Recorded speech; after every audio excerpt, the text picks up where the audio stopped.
Welcome to SEC football presented by Sonic. This is Starkville. The Texas Longhorns are here for the first time since 1991 in an SEC showdown with Mississippi State.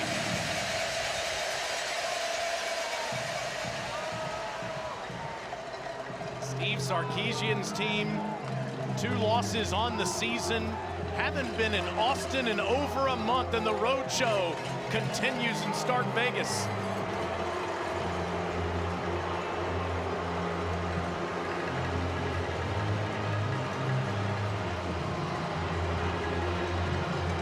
He's the College Football Hall of Famer, Matt Stinchcomb.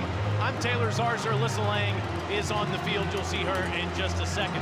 We think we got a fair fight today. Mississippi State hasn't won a conference game this year, but they've been right in every single one they've played. And Texas fighting, scratching, and clawing for those wins in recent weeks. You think about just a week ago, last Saturday, Texas able to escape with a victory. Mississippi State, the inverse of that, finding a way to lose a football game, but they easily could be a one-loss football team. This should be a great contest this afternoon. Texas has a championship-level defense and special teams. Offensively, they're trying to match those other units. Let's take a look at For the Win, brought to you by Sanderson Farms. Arch Manning and the offense. How do they get it going, Matt? Well, the big thing more than anything else is to see if they can get the ground game going. You think about that loss to Florida, a double team right at the point of attack. Get moving, don't get stuck right here on the line of scrimmage. Because if you do, that backside defensive end can catch up. It slows down the running back. You end up with a negative yardage play because of no movement at the point of attack. Hasn't always been that way. Arch Manning, and we expect to see this today in the passing game as well. He can hurt you with his legs. He did so versus Oklahoma, as did Wisner in his return to the lineup at the running back spot. Texas was able to get that ground game going versus the Sooners. They're going to seek to do that this afternoon to get that offense going, a better performance than we saw last week. They won't have the ball first, though. Mississippi State, well, they've had it 24 the last 25 times. They've received the kick. They've come so close to winning these games. They're significantly better than last year, Matt, but they've lost some that they had on their racket. It's another one of those where it's like you got to find a way to get that victory. Overtime loss to Tennessee. They thought they had them. They did. And then, of course, last week, trying to improve on that field position for a better field goal attempt. They missed one earlier in the game.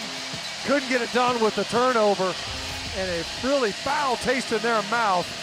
It still has lingered throughout the week, but Mississippi State looking to finally end that slide of losses in the SEC. If Alyssa Lang can hear me, she has health updates on the field. That's right, Taylor. Mississippi State fans got really excited during warm-ups when they saw running back Fluff Bothwell back in pads and going through warm-ups for the first time since that October 4th injury on the road at Texas A&M, where he was carted off with an ankle injury. We talked to Jeff Libby moments ago, who said he will not be available in this game. One more week, and then you will see him on the road against Arkansas next week. On the other side, Michael Taft, the quarterback of that Texas defense, also unavailable today after going through a thumb surgery earlier this week. Expect for Jelani McDonald to have a bigger role today. But in some good news for Texas, C.J. Baxter, who we haven't seen in that running back room since the UTEP game after dealing with a hamstring injury, will be back on the field. And guys, as the rain starts to come down and the ground game will be important, Quintravion Wisner and C.J. Baxter will now be in the backfield together for the first time since that opener at Ohio State. Have to wait for that, Langer, because State will get the ball first. 73 degrees, and you mentioned a little drizzle on the field. In the 6th meeting all time, Texas leads 3-2. Beat State in Austin last year, 35-13. Again, first time here for Texas since 1991, and it is clanging in Starkvegas. State's only returned 2 kicks all year. Devon Booth calls for the fair catch there, and Mississippi State will start at the 25-yard line with their 5th-year quarterback, Blake Shapen. Started 33 in a row when healthy. He didn't start this one last year because he wasn't healthy. Michael Van Buren started that game. And of course, Texas won it in Austin. Van Buren's now with LSU. Shapen has started a game in 5 straight seasons. Led Baylor to the Big 12 championship back in 2021. Threw for over 300 yards last week in the loss in Gainesville. At the 25, he hands it off to Booth, and Booth goes in the wrong direction on the first play. He'll lose a yard as Anthony Hill Jr. drives him backwards. Jr. from Denton, Texas, has been terrific on that championship-level defense for defensive coordinator Pete Kwiatkowski. You can see Mississippi State over the football quickly. Anthony Hill Jr., more stress on him without Michael Taft in that backfield of the defense. On 2nd and 11, it is Booth again who gets the edge, and Devon takes horns with him past the 30, up to the 32. That's an 8-yard pickup to make it manageable. Mississippi State will have a 3rd and 3 here. And Chapin will throw for the first time underneath, incomplete. Would have been short of the first down anyway. And that is a quick 3 and out for Mississippi State. Colin Simmons and the Horns get State off the field. Texas brings Ryan Niblett, quite possibly the best punt returner in the game, onto the field. Guy has been electric the last couple of weeks. 75-yard touchdown against OU. 2 punt returns over 40 yards last week. Let's see if Ethan Pullia punts to him. Right at Niblett, who fields it near the 20. Here he comes again. Past the 35, and Texas and Arch Manning will start on offense at the 37, 48-yard punt, 17-yard return. Well, you just said it in the open, Matt, about Arch Manning getting into a rhythm here early in this game. He's 7-2 as a starter, played in 10 games last year, starting 2 of them, including the Mississippi State win last year in Austin. Won 35-13, and he threw for over 300 yards and scored 3 touchdowns in that game. Got to make the layups today, the easy throws.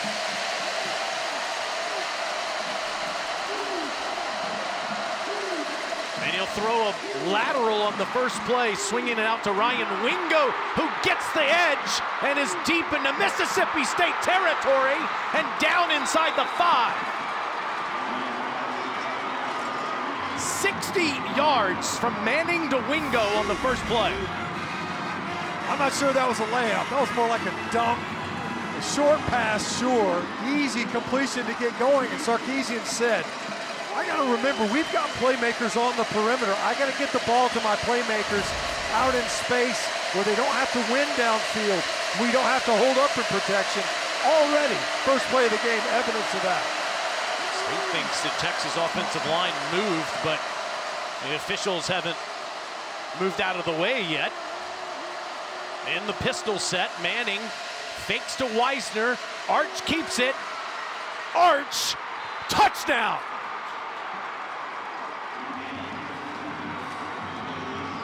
How about that for an answer with your Texas offense?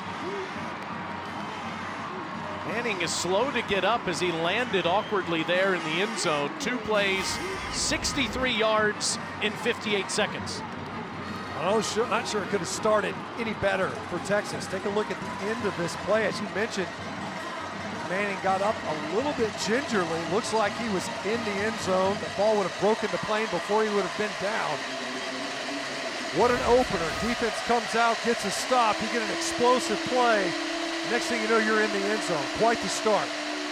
Mason Shipley makes it 7-0. Cooper and Ellen are happy. How could you not be? 2 plays on offense leading to a score. Texas is 21-1 when they score first since 2023, and they're on the board in Starkville, Mississippi. First defensive touchdown State's allowed this season.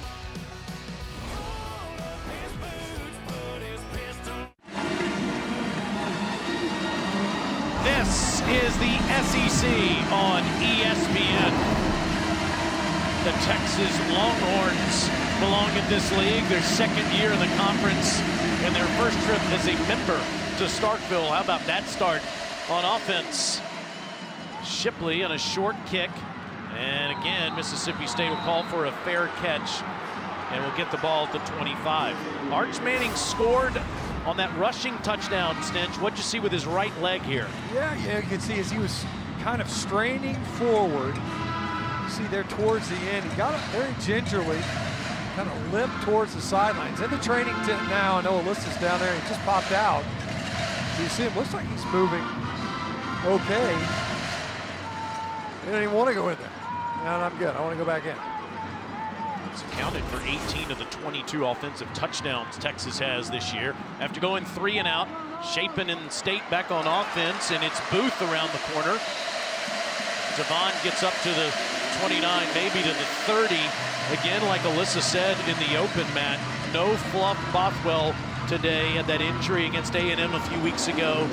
Might be back next week against Arkansas. So Booth, who had 22 carries last week, figures to be a huge part of this day too. And Booth takes on a few. And here's another 3rd and 3. Yeah, you could see it's obvious. Mississippi State's going to be stubborn in the ground game.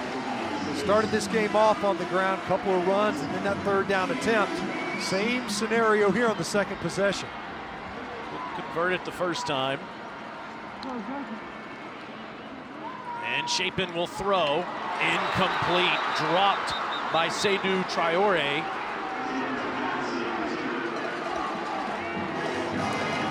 And that's another 3 and out for the State offense.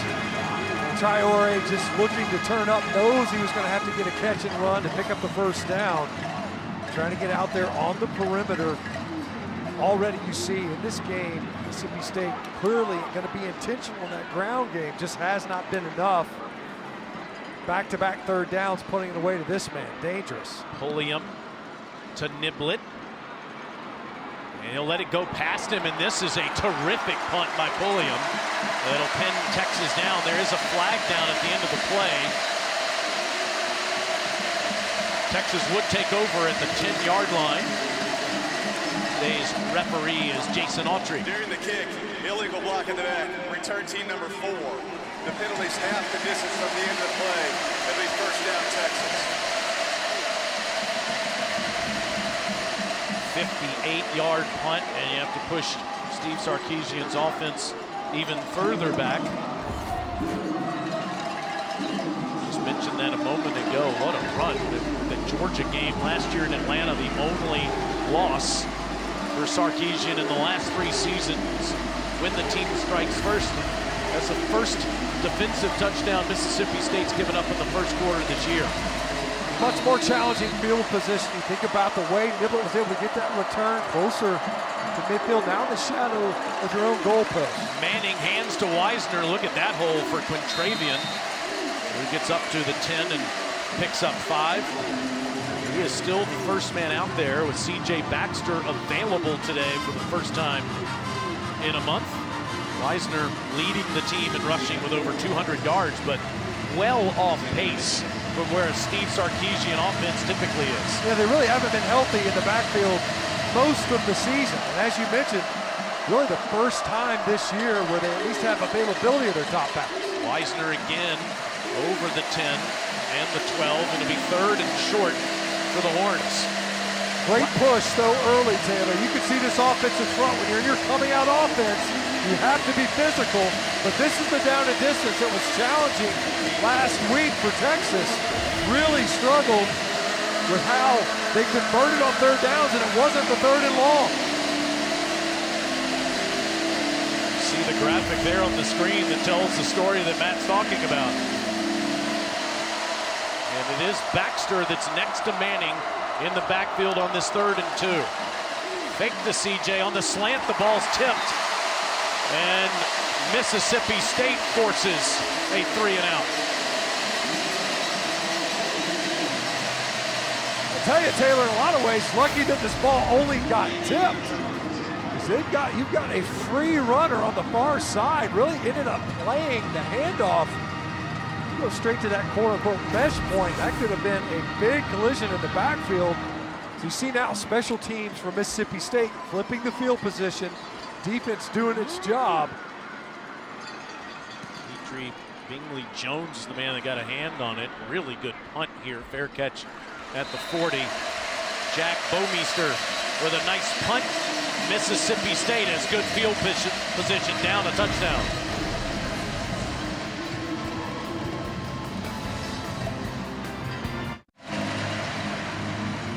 SEC football is presented by Sonic. Buy one Sonic Smasher and get a free large drink when you order in the Sonic app. And in part by T-Mobile 5G home internet. It's been a minute since State won an SEC game and won one here at home. Back in 2022, the win against Auburn. The last time they did it here, and then of course that Arkansas win in Fayetteville was 2 years ago. They're going to Fayetteville next Saturday here on SEC Network. They have good field position at their own 40-yard line. Head coach Jeff Lebby talked to us repeatedly, Matt, about making something of these first downs today. And on this one, Chapin, a lot of trickeration that he doesn't use and throws downfield, incomplete. He's trying to sandwich it in there for Sam West. It's incomplete. He ended up pushing it in to West, but what they wanted was Brennan Thompson. I think about a week ago, able to hit a couple of nice shots, second play of the game. We're able to push the ball downfield. That time, as you mentioned, a lot of activity in that backfield. So far, Mississippi State, first two possessions, it's run, pass, but they've been able to get it to third and manageable. 3rd and 3. They stayed away from that attempt on first down. They're trying to chip away at that down and distance. That incompletion, got that full set of 10 yards. They're just trying to get that first down to get into their tempo offense. On 2nd and 10, Chapin throws the deep ball. Incomplete, but flags everywhere. Anthony Evans, the intended target. Grayson Littleton, the true freshman. Pass interference, defense number 4. 15-yard penalty for the previous spot, was an automatic first down. Jelani McDonald's name they called out instead. There were 2 defenders down there. If this ball isn't underthrown, it's likely an incomplete pass. As you mentioned, you're in phase. Littleton just panics. Ball, we've seen this a lot this year. Underthrown passes, the receiver's trying to fight back to the football. The DB does not get their head around, get that DPI. It certainly was Littleton that committed the foul as they go back to the ground with Xavier Gayton. And Gavin, the sophomore from Brookhaven, Mississippi, that we've seen in the Wildcat formation quite a bit. Gets a few there. It's 2nd and 9. Well, Taylor, Jeff Lebby said, we like our matchups outside. They love their speed at receiver. First time we saw the ball go downfield, they were trying to get it pushed downfield on the previous play. Chapin facing pressure. Escapes. Good ball for a first down to Traore inside the 30. Well, for Texas, prior to this possession, they've been able to avoid the stress that a tempo offense puts you in. No Michael Taft in the back end. This stresses the communication of the defense. And now it's Gayton going the wrong direction. Might have lost a foot or so. Yeah, it seems pretty evident that they're going to say, look, we're going to continue to keep you honest defensively. We're going to continue to push the ball on the ground. Gayton, again, as you mentioned, a guy that is getting more touches. They expect a lot out of him. Missed some opportunities on well-blocked plays last week where he wasn't able to capitalize for bigger runs. On 2nd and 10, Chapin with time, throws, and that was a dangerous ball over the head of his intended target, Evans. 3rd down. Ball just got away from him a little bit. Not a lot of pressure that time. Ball just sailed. You see now, so you're not efficient on that first down. 2nd down, an incomplete pass to an open receiver. Missed opportunity there. Just 1 for 5, Matt, to start the game. And 0 for 2 on 3rd down.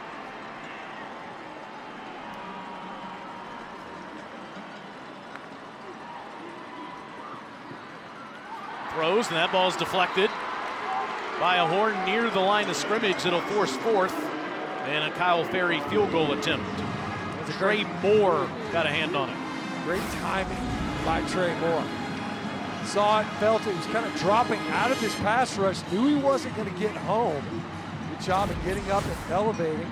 Already we've seen now on third downs, these tipped passes, if you can't get there at home, as a pass rusher. Ferry missed from 41 last week, though. I'm still not sure he did. Right over one of those uprights. It's an outstanding year and career, and this one's blocked.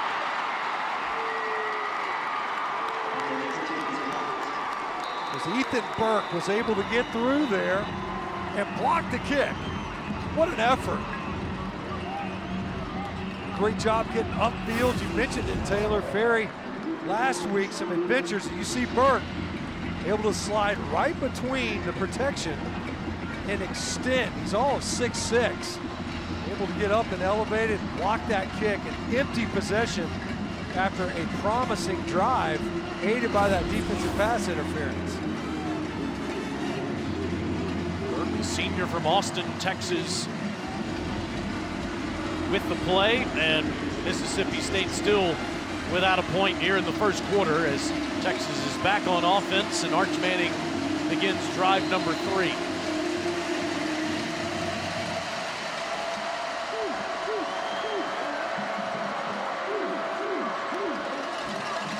And there's C.J. Baxter. Florida fans excited to have him back in the lineup. Gets 1 yard on first down. There's a lot of internet chatter earlier today about Steve Sarkisian's future and whether it'll be in college or at the professional level. His management team, his agent, sent out a scathing denial earlier today, denying that he has any interest of anything other than being Texas coach, and that ball's dropped by Wingo. Show you this graphic again and read it for you on 3rd and 9. Any reports regarding communications on coaching opportunities with NFL teams are patently false and wildly inaccurate. Stark is solely focused on coaching the University of Texas football team. What does he draw up for Arch Manning in the offense on a 3rd and 9? Well, what we haven't seen is pressure from Mississippi State. See if they try to heat Arch Manning up on 3rd and long. Pressure, here's that heat, and down he goes. Darion Gillette, the former Texas Longhorn. Well, we talked to Coleman Hopsler, and look, what happens is he's going to end up working right up the middle. Where you want to pressure is inside out. So watch, the back works outside. Does a great job of diagnosing that opportunity. Gillette able to get Arch Manning on the ground. Loss of 10 yards on the play. This off the side of the foot and out of bounds. As Bomeister, that's not his best.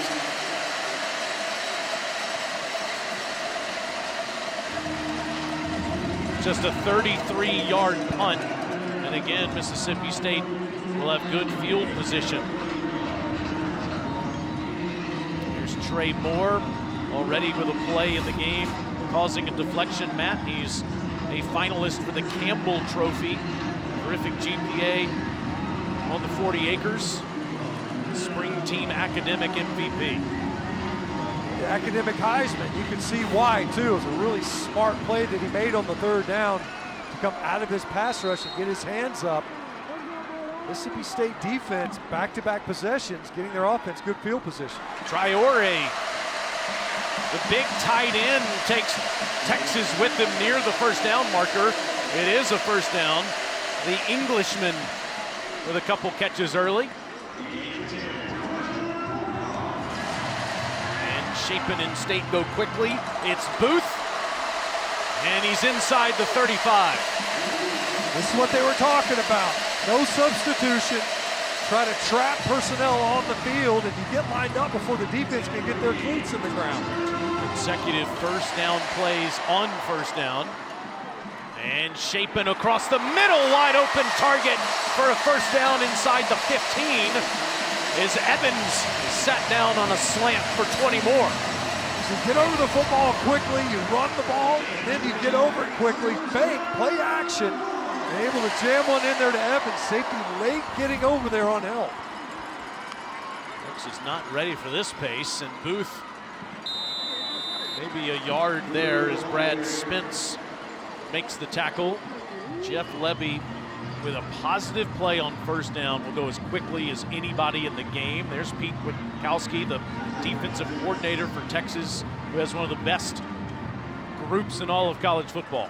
We talked about this yesterday, the tempo. He said, look, the difficulty is simulating it. We can go fast too. The Mississippi State so quickly those last 3 snaps.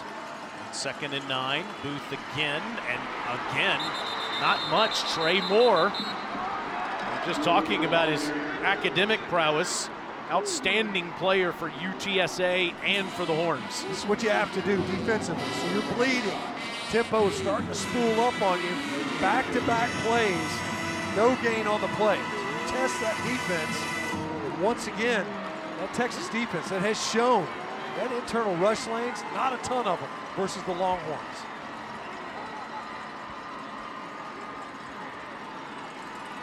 Aiden Williams goes to the top of your screen there.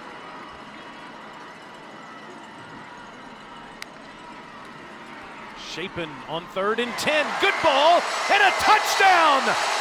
Sam West. Just his 2nd catch of the year and his first touchdown.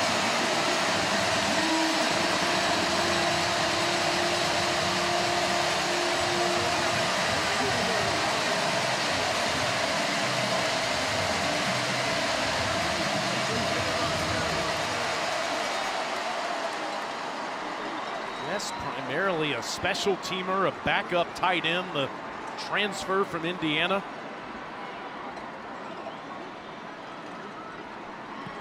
And Kyle Ferry ties it up. How about Blake Shapen on that drive, Stinch? 3 for 3, 43 yards and a touchdown. It was definitely a slow start, but boy, did he spool up quickly. Great job getting in there to Sam West. Quite the answer by the Mississippi State offense. They got into that tempo, and it got them a touchdown. Kind of a sluggish start for Blake Shapen, but outstanding on that last drive. Perfect 3 for 3, including a touchdown strike to Sam West. West's first collegiate touchdown. We're tied at 7 here in Starkville. Standing atmosphere, cowbells clanging, burnt orange and maroon together as one at Davis-Wade Stadium. How about that touchdown, Stinch? Go back and take a look. Interesting offensive backfield. Here's Anthony Evans right here in the backfield. And they end up getting it right here to Sam West. But watch the influence it has on this linebacker. He's going to slide out just a little bit. Ty Anthony Smith, influenced by the fact that Anthony Evans is in that backfield. You better believe the Longhorn defense had a locator on number 3 for Mississippi State. Sam West, not so much. That's his first career touchdown. Going to come at a better time for Mississippi State as they climb back into this game.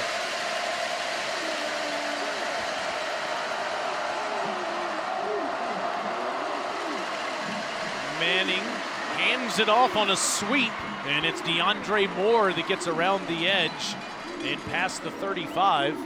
That is a first down for Moore, junior from Anaheim. Last week there's so much talk, Stinch, about him going out of bounds with about a minute to go in Lexington. Stay in bounds. You forced Kentucky to use the last time out.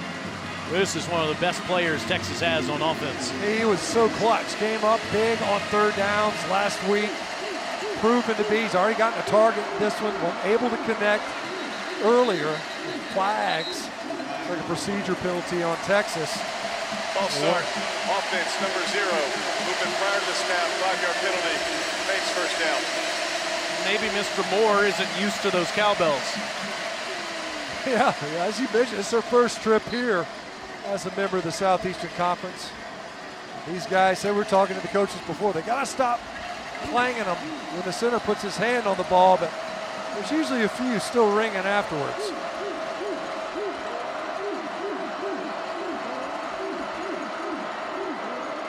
Hear the quiet for a few seconds. And then snap, and here it comes again. Manning in pressure, and he somehow gets out of there, but still it'll be a loss on the play. Found Wisner is back. It's a 4-yard loss. Jerron Manning makes the play to end the play. That time, excellent effort. right up the middle on the Mississippi State defense. Got pressure, would have been better had that ball not been completed, as you mentioned. The Longhorn offensive lineman on the field. They've dealt with quite a few injuries already. It's DJ Campbell, the right guard, who's a senior from Arlington. They're playing a true freshman at left guard, back up at center. Campbell, the lone returning starter from a season ago, a rebuilt offensive line for Texas, and you can see clearly under duress on the field. Got a backup in there at center. Lost Cole Hudson. He was injured in practice before the Kentucky game. Connor Stroh, one of their other guards, man, has been banged up as well. You could hear, Coach Sarkisian said, look, we're going to just stick with the guys we got. You see, just whipping around after the sack attempt. Campbell's engaged as a blocker. Happens a lot where guys you get rolled up on. There's a lot of action that's happening behind you as an offensive lineman. And you see not a lot of weight on that right leg, but good to see the big fella up on his feet. Nobody's more eager to see him get back in the lineup than that man, the play caller and head coach, and Steve Sarkisian. And as we mentioned, they said, look, there's going to be some growing pains. We just got to push our way through it. But once again, Mississippi State able to get to Arch Manning. Texas allows more QB pressures than any other team in the SEC. 43% of their dropbacks, their quarterback is having to buy time and unload the football before he wants to. And it is Connor Stroh, back from injury, that is in there now at right guard on the 2nd and 18. Manning with a high snap, sets up the bubble, and it gets blown up.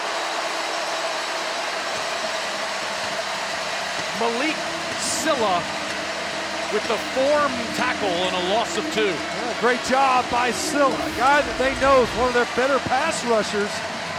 He showed and kind of baited it into it. That screen pass was called, wasn't an adjustment, but Silla did a great job of diagnosing. Did not rush, stayed at home, and was able to make the big hit. All over Jack Indries, who lost one on the catch. 3rd and 19. Pressure's picked up. Manning fires. Oh, and it's dropped.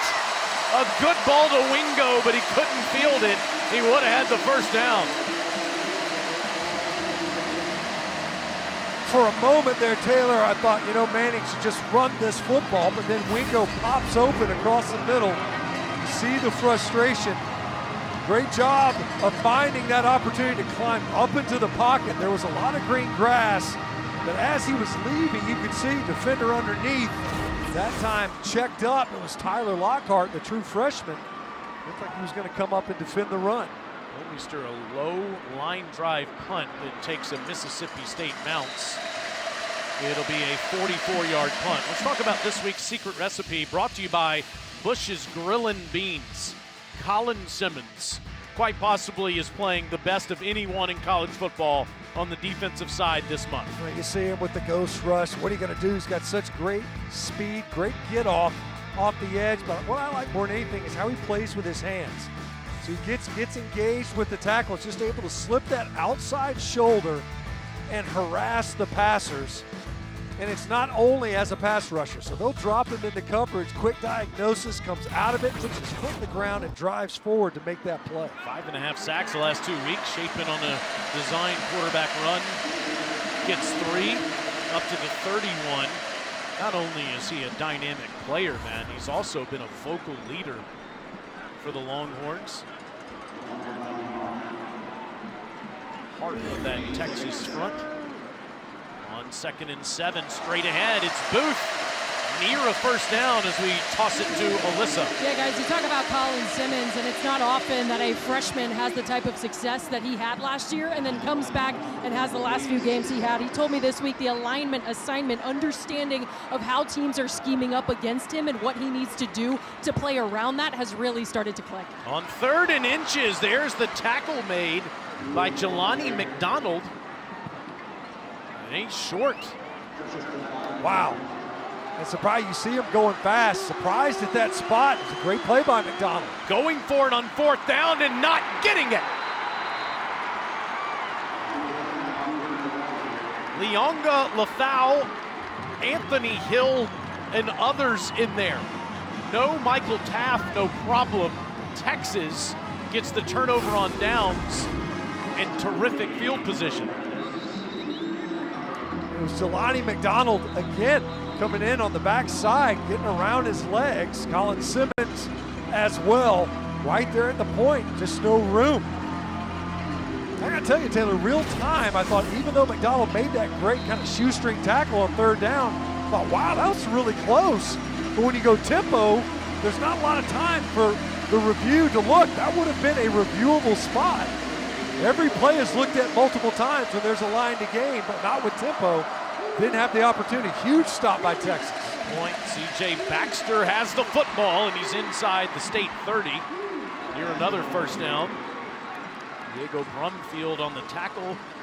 Baxter back after missing 4 games, had a hamstring on the first play against UTEP on September 13th. And he's inside the 25 near the 22-yard line. Had the knee injury last year, missed the entire season.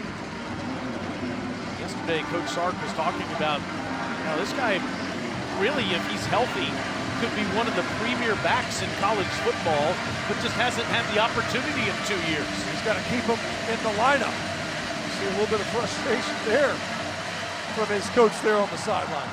He's out, Weisner's in. Of course, has shouldered most of the load this year. And Contravian gets inside the 20, and it'll be a 3rd and short.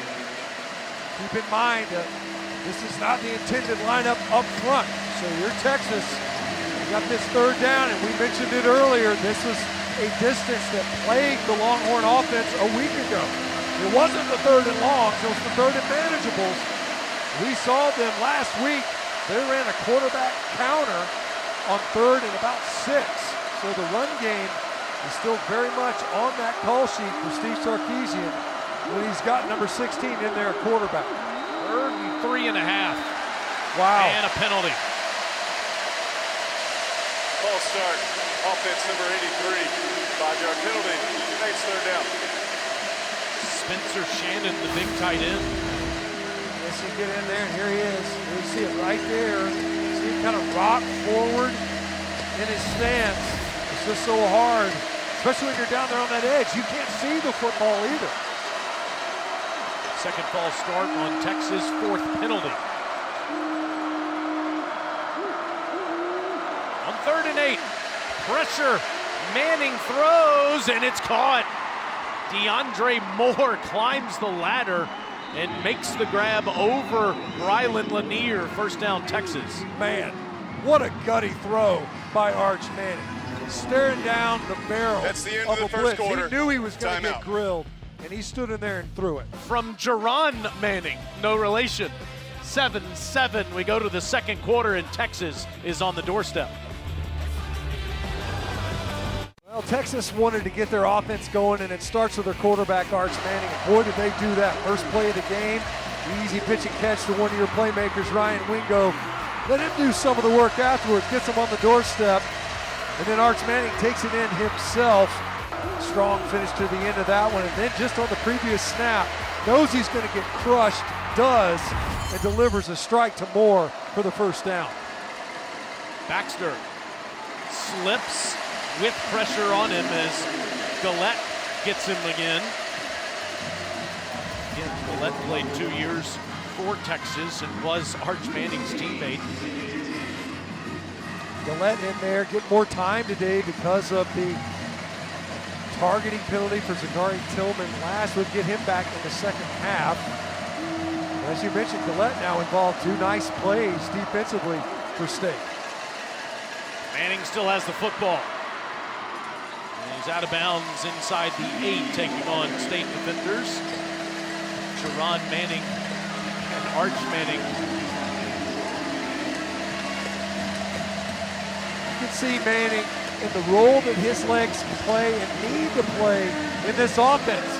Quarterback design run, no read. It's going to be you. She's kind of working out the kinks of that shoulder.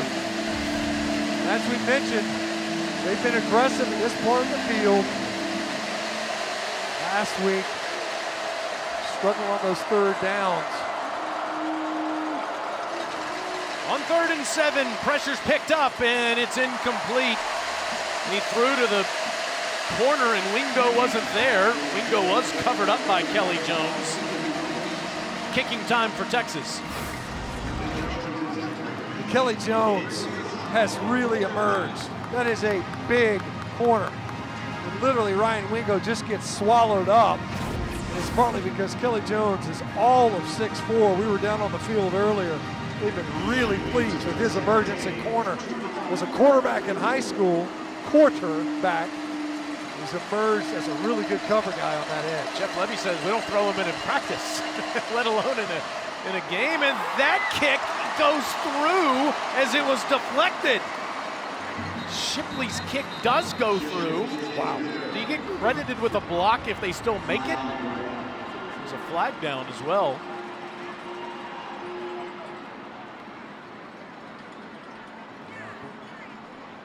Might end up getting not allowed to leverage off of that blocker.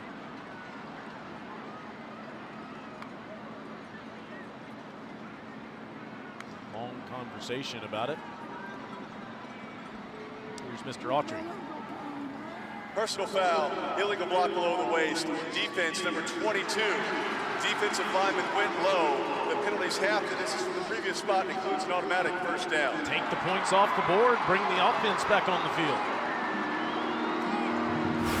A huge penalty, massive penalty. And absolutely no reason to be doing it. It's easy. Look at where the officials are standing. There's nothing else for them to be looking at. There's no receivers. They're all looking at the line of scrimmage. And you dive at the legs so that your teammate can jump over. You see it. It worked. Ball goes through. Except you can't take out that offensive lineman's legs like that. First flag on Mississippi State puts Texas in a 1st and goal situation inside the 4. Manning had trouble with the snap, but got it to Baxter, and CJ still trucking defenders.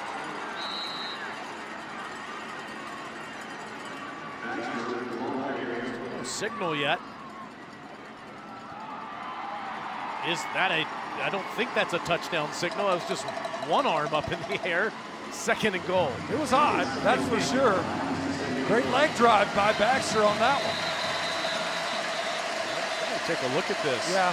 Ruling of the runner being short of the goal line is under video review. Timeout.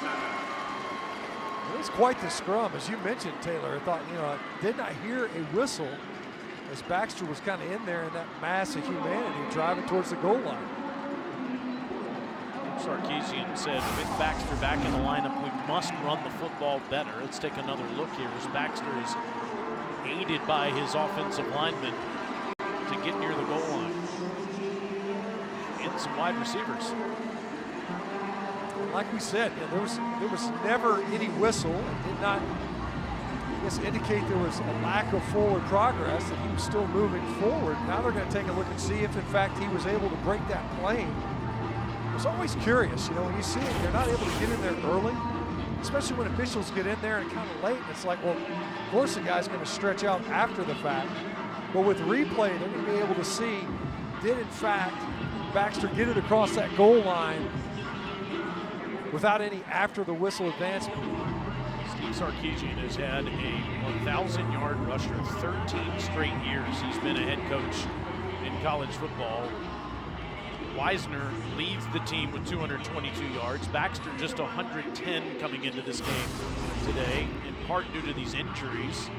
But once again, this is the identity of their team with both of those guys in the lineup.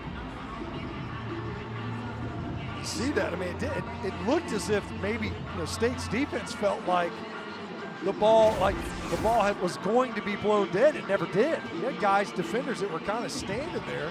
It's not they anticipate a whistle. It's not a down-the-line view, but it certainly doesn't appear he's down as he is being pushed to the ground over the goal line there. Agreed. just was not ever, and if anything else, you wonder if he was ever down. Because there's bound to be bodies underneath him right there. It was a heck of an effort. There were 3 Mississippi State defenders right there as he was kind of emerging that hole right in the middle of the Texas offensive front. But I think the defenders of Mississippi State thought that the whistle was imminent and did not start pushing back against that scrum. Whistle never came. After video review, the ruling on the field is upheld. Second down. Wow. I guess he said not enough. Yeah, just not enough to know for certain. I think most of us would look at that and say it's probably a touchdown. Right. But do you have enough definitive evidence to overturn what was the call on the field? Right. That's the key, right? If it was ruled a touchdown, there's not enough there, I think, to overturn it. Because it was ruled down, it's upheld. Regardless, you've got very little grass to defend if you're Mississippi State right here. Texas tries to make it irrelevant. And Baxter is hit and driven backwards. Jerron Manning again. What a game number 13 is having already for Mississippi State. Boy, diagnosed, got downhill, and used every bit of that 195 pounds. This time Manning will roll and throw, and it's a touchdown. That's Parker Livingston.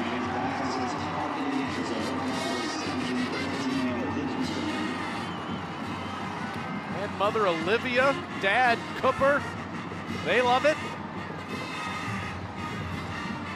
That's a big swing. You think about defensively, Mississippi State, you're able to slow them down, force a field goal, almost block it, don't.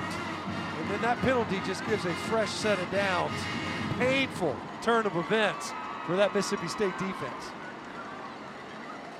Add 4 points, assuming this extra point goes through. And the Longhorns are up a touchdown.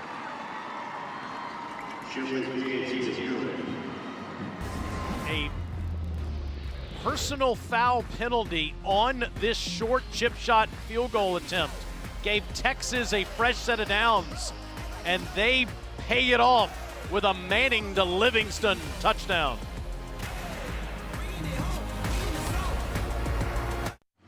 Arch Manning ran for the first, he threw for the second, and Texas is up 14-7. Now that man was told not to wear Ole Miss gear here as a kid, so he wasn't allowed to come to the games when brothers Peyton and Eli were playing. He has traded in his alma mater's colors for his son's colors, and you certainly can understand that. His wife Ellen there next to him, and those are 2 terrific people that have raised a great family. Devon Booth returning this kick. We've only seen that a few times this year. Mississippi State will start at the 15. The great Dari Noka has a studio update. Don't know that guy. I'll go look for him, TZ. But in the meantime, I will handle my business here. All right, fine. Ty Simpson, 4th and goal from the 3. Bama says, let's go. He finds Josh Cuevas. Touchdown, 14-6, late second in Columbia, guys. Thank you, sir. Kind of surprising to see that Mizzou Vandy score too. 3-3 going to the 3rd quarter for all those flipping around. Welcome to Starkville, where Mississippi State is back on offense. Xavier Gayton doesn't get much, maybe 2 yards there up to the 19-yard line. I think Blake Shapen, terrific 2 drives ago, but Mississippi State going for it deep in their own territory, turning it over on downs, and Texas took advantage. On 2nd and 8, Shapen will step up and throw. Wide open target into the Texas secondary goes Anthony Evans. This guy was a specialist at Georgia. He's one of the top receivers in the SEC at Mississippi State. 26 yards. It's Shapen still with it. Out of bounds inside the 45. Well, you see the difficulty for a defense. You get that explosive play. On the previous, you had Brennan Thompson underneath, and you had Anthony Evans over the top on that crosser, wide open, and then quickly, as soon as they can snap it, they do. The chains aren't even close to set, but as soon as the whistle, as soon as that official indicates ready for play, that ball's getting snapped. Chapin will hand it, and it's Booth who gets down to the 41. It's why it makes such a big difference as Simmons makes the tackle there, Matt. When you have a play like that, Texas can take their time to get set on defense. Mississippi State not able to go as quickly after a short yardage run. Chapin surveys and checks underneath to Evans. Look at that play. Picks up an extra 5-6 yards, eluding the tackler, and makes a 3rd and short. Well, it's just going to be so hard. You mentioned Evans, a specialist when he was at Georgia, largely a punt return guy. Very difficult to tackle in the open field. Hurdled Anthony Hill there, and on the 3rd and short, it's been a big problem for State. They get it this time with Booth. That time, a great job by Booth. Anthony Hill Jr. was unblocked and in the offensive backfield. Good job bouncing that run for the yardage needed. On to the Texas 31. Chapin throws. Good catch inside the 10. 1st and goal, Mississippi State. That's the speedster, Brennan Thompson. Xavier Filsaime slipped down at safety. Right as Thompson was coming out of his break, Chapin throws another strike over the middle of the defense. From the 7. Lobs one incomplete over Thompson's head. Good coverage. Back in there, and Anthony Hill was in Chapin's face. Yeah, he just had to burn that one. That was smart on Chapin. Don't take the negative yardage play. Hill was in the backfield right now. Wisely just burns that play versus taking the negative yards. Chapin 7 of 13, 113 yards and a touchdown.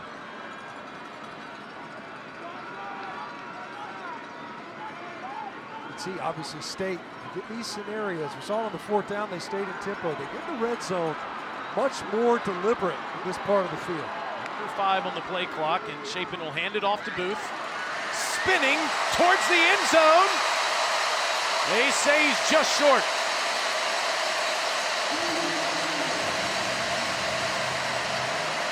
Mississippi State isn't going to give them time to even look.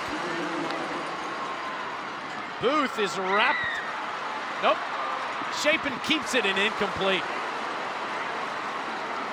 4th down now. Once again, close to a line to gain. State stays in their tempo offense, and Texas defense finds a way to get this stop. Watch as Booth driving towards the end zone. Well, that's awful close. That was on the play before. It's 11th play of the drive. State 0 for 1 on 4th down. Camario Taylor is in there at quarterback. Taylor will throw. It's deflected and still caught by Traore.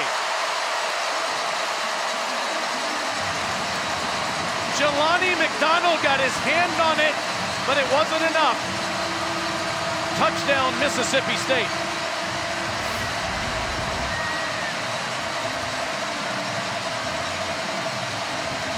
How about that answer? Only the 4th pass attempt on the season for Camario Taylor. Got him in there, substitute, got that huge run threat. But that time able to get the Bulldogs into the end zone with his arm after the deflection. Texas allowed 3 passing touchdowns all season in the first 7 games. They've allowed 2 to Mississippi State in the first half. Blake Chapin finds Anthony Evans over the middle to get the drive going. Then the speedster Brennan Thompson gives State a goal to go. And the true freshman Camario Taylor gets some help and Seydou Traore with the catch.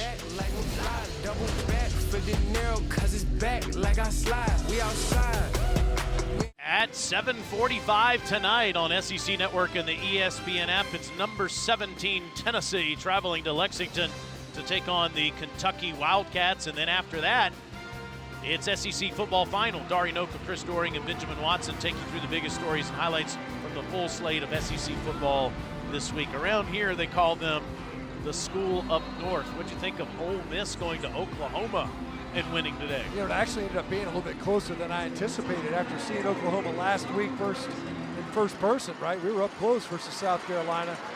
I didn't think that they were going to be able to keep up with them scoring. They almost did in this game. Lane Kiffin reminding an OU defender that he talked trash in the post-game interview. You're not saying much now, are you? Lane is feeling it this year in Oxford. Of course, the Egg Bowl will be later this season. Arch Manning off to a solid start today. A touchdown run and a touchdown pass. I think that first play of the game really bolstering the numbers. Truth is, Mississippi State defense, outside of that first possession, played really good football. They forced 3 straight punts before they got in the short field when the Texas defense was able to stop State's offense on 4th down. Manning leaves, the backfield is empty as Ryan Niblett left the backfield and made the catch. And right there is Deontay Anderson to make the tackle. We've seen packages for Niblett the last couple weeks stint on offense. Hasn't resulted in much, but he stays in the game behind Manning here on 2nd and 8. And takes the carry and gets greeted immediately by maroon shirts, Isaac Smith and others in there as we go down to Alyssa.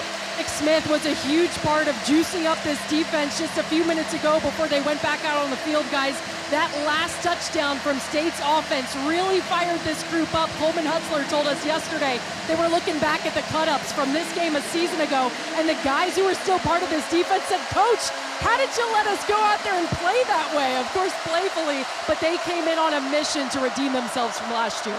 Malik Silla gets credited for the tackle for loss there, and it's 3rd and 11 as Manning steps up, gets out of there, and runs for the first.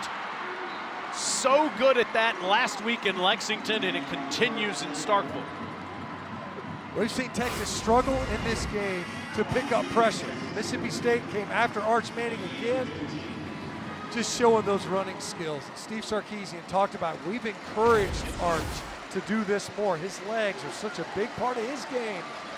You know, he converted the first 3rd down of the game last week versus Kentucky. Was able to pick up big yardage. Excellent run there. It's Weisner and Travion taking on defenders, running hard past the 46 for 7 yards. Ran for over 1,000 yards last year and has been the primary back without the help of Baxter in the last month.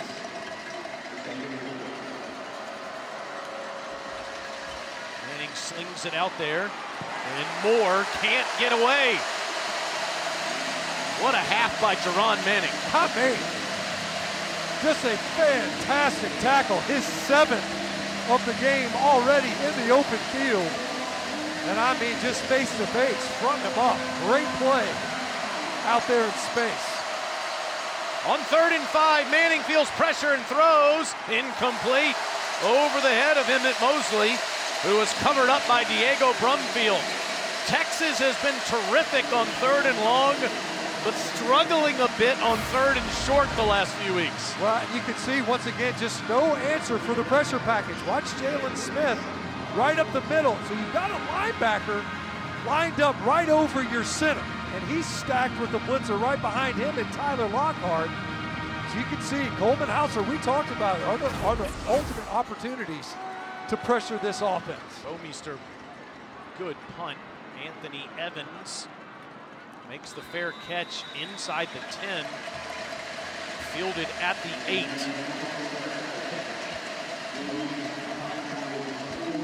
So Taylor, right now, Mississippi State, the defense, answering the bell repeatedly, setting up their offense. The last offensive drive, Blake Shape and Anthony Evans started getting going. Nice reads on that edge, out of the tempo offense, and the defense is looking for the handoff. Instead, you're able to pull it, get a little play action goal with Brennan Thompson. And then on 4th down, after what looked to be maybe another stop, Kamario Taylor able to get in there and get a deflected pass for a touchdown. Shapen started 1 for 6. He's 6 of 8 since. pinned deep near his own end zone here and throws. That's a nice catch made and a nice move upfield past the 20 by Thompson, his second catch. It's a gain of 12 in front of Malik Muhammad. And you're beginning to see what the coaches were talking about. Again, they said, we like our matchups on the perimeter.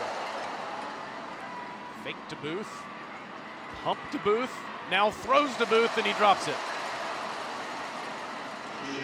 Didn't like that first window.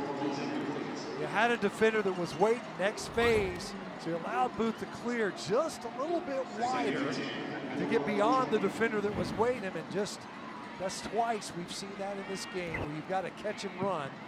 Step one is catch. Doesn't matter how much you run if you don't get that step in. This offense is so built on momentum and speed.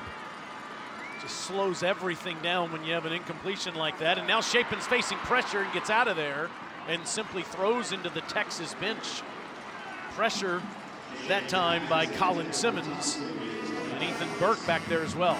Such a good point, Taylor. You think about that incomplete pass and how it just stalls everything out. With the incompletion, not only do you forfeit the down in any yardage, but it's the momentum that stops. So really a kinetic offense where you're moving quite a bit. And see if they can hold up. Here's Simmons right here at the top of your screen. On 3rd and 10, Shapen dumps it off, but incomplete. Lucky it's not picked. 2 drops by Booth in the last 3 plays. State will have to punt it away. That time they brought Colin Simmons on a stunt. He's working back to the inside of the protection. So here's Simmons here.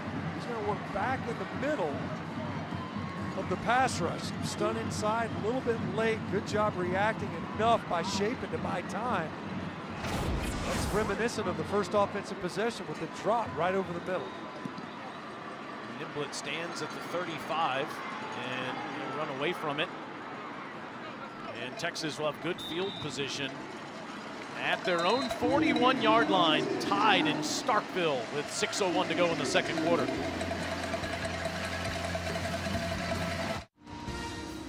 Welcome back to ESPN College Football presented by Sonic. This is the SEC on ESPN. It's the 86th homecoming for Mississippi State here in Starkville. State has won 14 of the last 15 on homecoming. None of those were against Texas. Arch Manning with good field position at his own 42. Fakes to Wisner and ready to load up downfield. No, picked off the carom. That's Kelly Jones. Kelly's down at the Texas 40.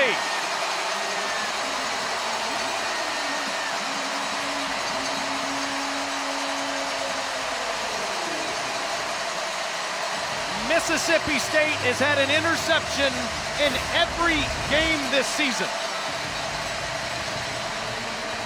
He's trying to get it to his roommate, Parker Livingstone. 2 defenders right there just trying to force the ball in there downfield. And Kelly Jones, we talked about him earlier. Had a great defense in the end zone on Ryan Wingo, and this time able to use that big 6'4" frame to come up with a huge takeaway. And as you mentioned, Taylor, that's been a hallmark of this defense, the ability to get takeaways in the passing game. 11 in total, Matt, which leads the Southeastern Conference this year. And Shapen from Texas 40, and it's Booth having trouble catching it, no trouble running it inside the 33. Boy, what a great block by Seydou Traore. Emerged in the passing game, and he was the lead blocker for Booth on that last run. A physical finish. Booth again almost slips, gets up.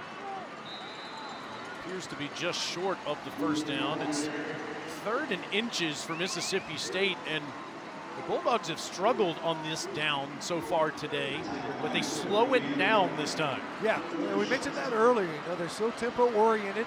Saw it quick on a 4th down. We saw it quick on a run that was near the goal line. This time a good bit more deliberate to try to extend this possession.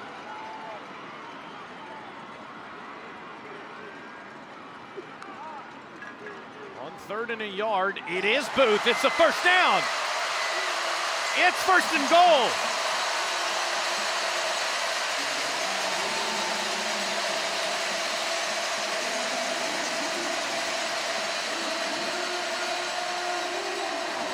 Jelani McDonald saved the touchdown.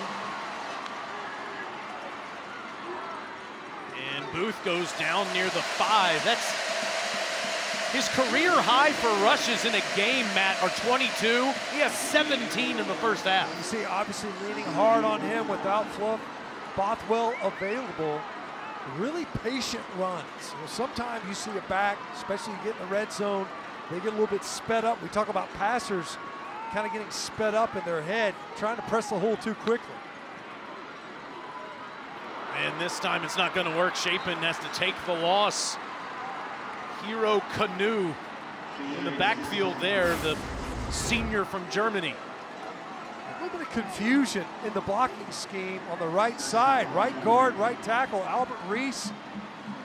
Really, Kanu just wasn't accounted for, should have been.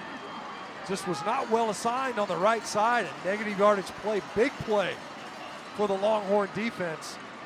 Mississippi State was starting to lean forward on this possession, especially down here in the red zone. 2nd and goal at the 5 to 3rd and goal at the 11. Chapin steps up, dumps it off, and it's underneath. It's caught at the 6 by Gayton, and it will be 4th down. And we'll see if Coach Levy elects to kick the chip shot field goal. He will. Yeah, I mean, you know, you mentioned it earlier, Taylor. I love what they have in the kicking game. Off the quick change, you get that interception, a nice return.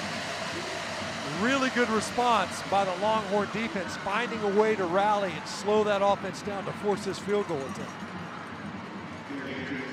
Junior from Searcy, Arkansas, Cal Ferry, from 24 yards away. And Mississippi State has the lead. Outstanding 3-year career for Ferry. Wanted to have a chance to win it against the Gators last week, didn't get it. Kwiatkowski's defense forces State to a field goal. Well, what a great job. Talk about the ability to potentially give up points. 7 turnovers, only 10. That defense and their ability to deal with a quick change. You practice that, but it's hard to simulate in game conditions. You get the ball in plus territory, does your opponent's offense. You got to find a way to rally quickly. That defense did an excellent job of forcing the field goal. You gave up the 3 points, but it didn't cost you even more. And so far, that's situational football where Texas has found ways to win. Only Power 4 program with the same head coach, offensive coordinator, defensive coordinator, and special teams coach for the last 5 seasons. He's got to be pleased with the way his unit responded there in that situation. And now the Texas offense comes out there to the 25-yard line. Manning playing a clean game before that last throw when it went off Livingston's hands and was intercepted by Kelly Jones. I tell you though, the Mississippi State defense, they played great football this first half. The very first drive, you get an explosive play, you punched in the mouth, you're on your heels. But otherwise, they didn't force 3 straight punts. Your offense gives your opponent a short field. Then they force a punt and a takeaway. The Bulldog defense has been playing outstanding throughout the first 2 quarters of this game. On misdirection, the ball's on the ground. It's Wisner that jumped back on it back at the 19-yard line. They fake the sweep. Recovered by the offense. It is second Wisner down. had trouble fielding that from Arch Manning. There's a lot of ball handling, as you mentioned. So watch, there you go, fake the sweep. And penetration is what caused it. Jack Endres got pushed back into the backfield. I think that's what caused Wisner to lose a handle on that This is the handoff. 2-minute timeout of the first half. If you can hear us through the cowbells, it's the 2-minute timeout in Starkvegas.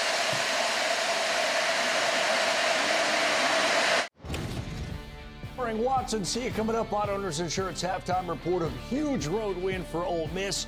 Quarterback change for Hugh Freeze leads to a win there. Not many points in Nashville. How about what we're watching? How about how much better Mississippi State's defense was from last year? Big plays on offense, too, by Shapen. Guys, big injury news in Missouri, Nashville. We'll update you on as well.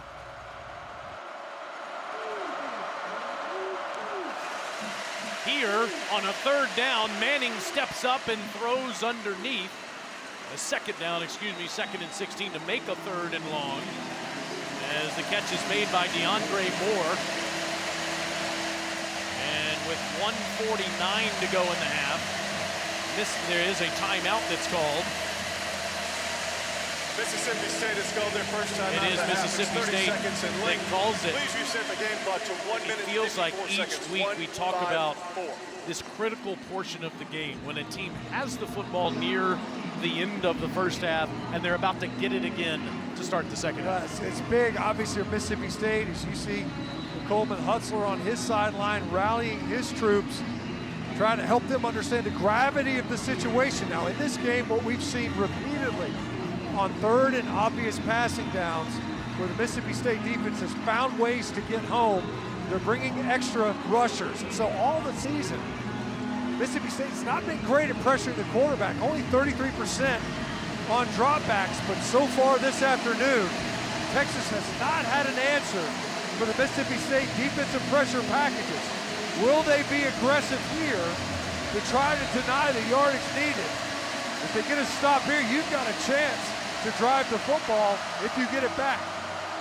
Eyes on Arch Manning and his legs if protection breaks down. Here comes pressure. Manning goes down. Nick Mitchell.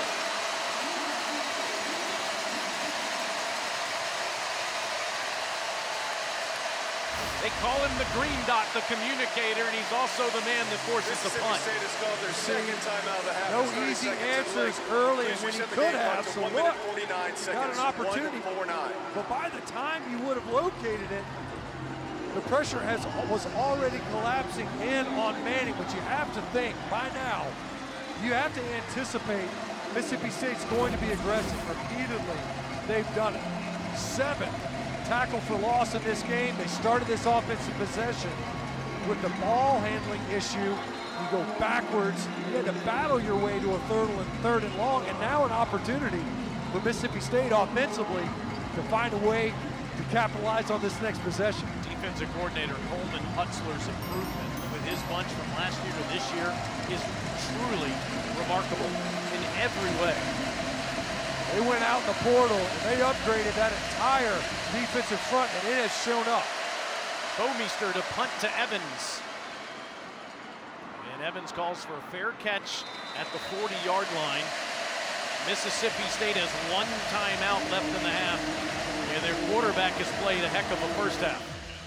Well, we talked about it. It was a slow start, no question about it. Got the ground game going a little bit, and then, of course, was able to start to find opportunities downfield because of that tempo, opening up chances, able to get the ball repeatedly to his favorite targets in Anthony Evans and Brennan Thompson. And he's been opportunistic as well in the run game where he has full reads, an opportunity to hang on to that football as a quarterback. If you don't have good edge control, Shapen did it last week as well, he can hurt you. He is opportunistic in the ground game. Design quarterback run, you'll get a few yards here. Let's see how quickly Coach Levy calls plays with under 1:30 to go and 1 timeout left. Al Ferry's career long is 55 yards. Shapen throws, and that's a good ball to Aiden Williams, and it's a first down into Texas territory. You know, typically with any other offense, you know you're in your 2-minute offense. Mississippi State is just in their offense, already up over the ball and ready to play. Williams has caught a ball in every game this year. Shapen throws to the sideline, and that's Williams again. Excellent protection, nice clean pocket. The edges were secured. Keep in mind, coming into this drive, 43 offensive plays already run. Shapen. Now they're well within Ferry's range, inside the 25, as that's caught by Traore. These defenders have been on the field a lot already in this first half. That pass rush almost completely nullified. The big body's tired for Texas. Shapen steps up and gets to the sideline. That time, just nowhere to go with the football. And you see, because of that out of bounds and a chance to substitute an entire new platoon of that defensive line, that's a big play for the Texas defense right there, just to be able to get fresh legs along their defensive front as pass rushers. Those big ones on the inside, they were just rolling out of their stance. 2nd and 9. Shapen a one-on-one ball. End zone. Thompson. Touchdown.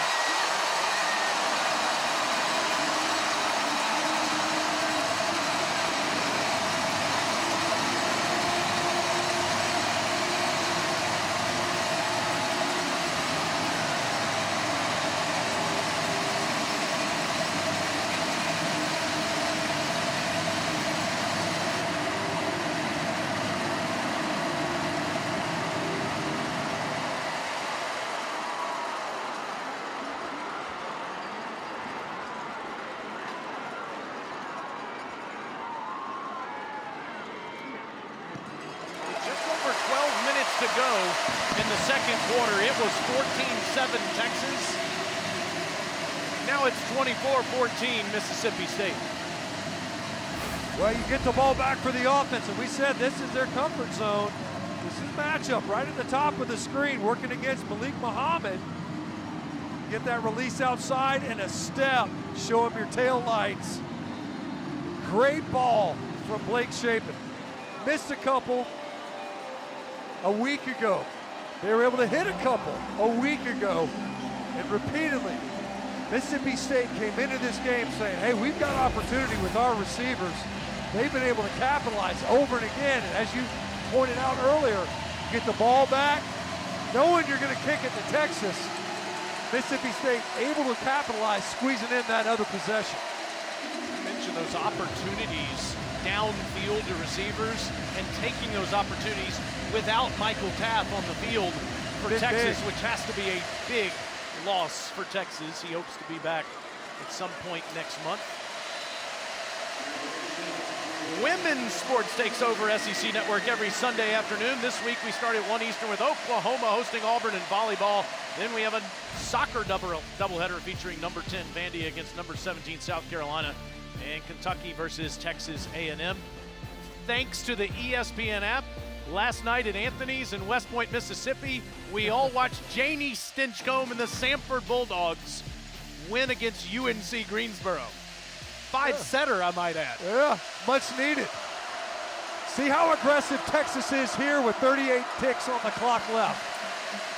Arch throws, and it's a good ball in that first down ball to Jack Indries. Texas does have all 3 timeouts, and they have a phenomenal kicker. Mason Shipley kicked one from 60 yards last year. And Manning again underneath. Catch made by Wisner, but with 23 seconds left in the half, Texas will call timeout. Really, a catch, 2nd down. Texas has called their first timeout of the half. It's 30 seconds in late. So much talk about New Orleans, Louisiana's Arch Manning, but New Orleans, Louisiana's Jerron Manning has 8 tackles in the first half for Mississippi State. He's been outstanding. I mean, we talked about it repeatedly, not just in the passing game, as you see Shipley over there getting loose in anticipation of perhaps an opportunity to steal some points right here before the end of half. Mississippi State defense has played a stellar first 2 quarters. Can the Longhorns offense find a way to move this football enough to where Shipley can have a shot at this?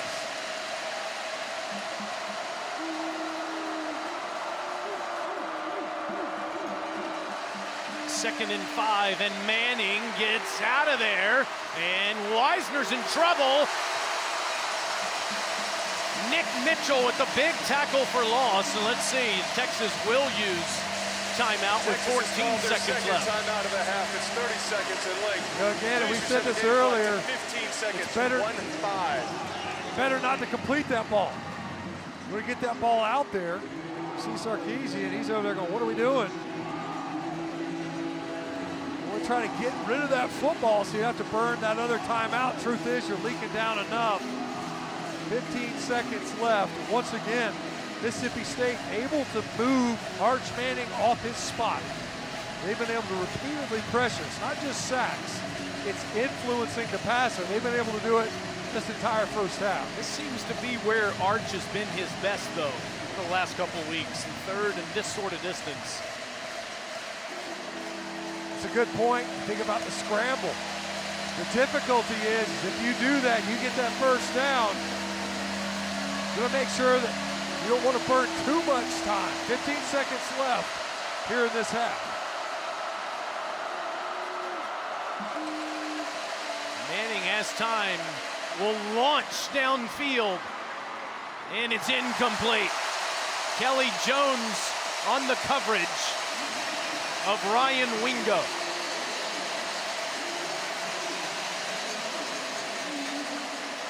We said this a couple of times. Kelly Jones, boy, they love what they've got in him. He's stride for stride. Look at that, using his length. Already has an interception.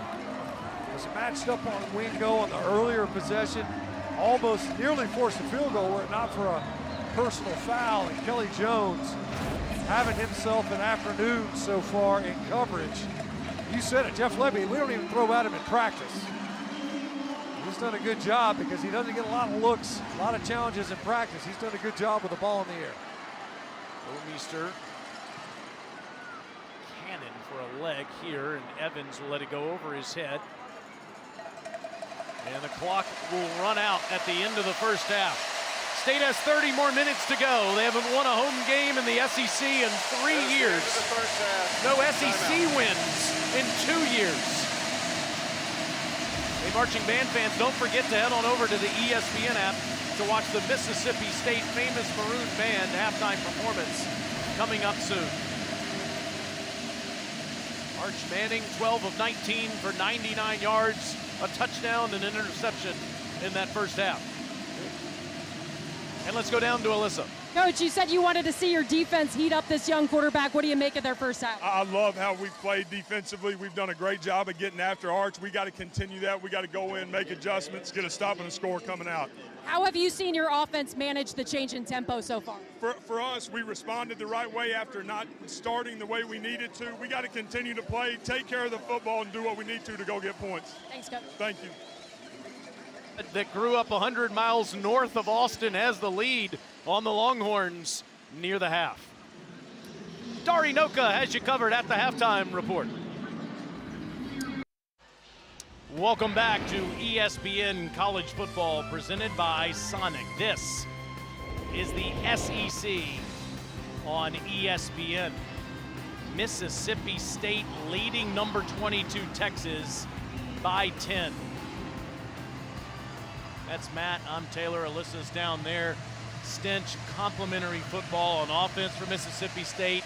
Takeaways on defense, everything you'd want if you're Jeff Levy. They've been able to find ways to get stops. It's been very big to get field position, especially early on. And really, the takeaway, you get that short field, a quick change.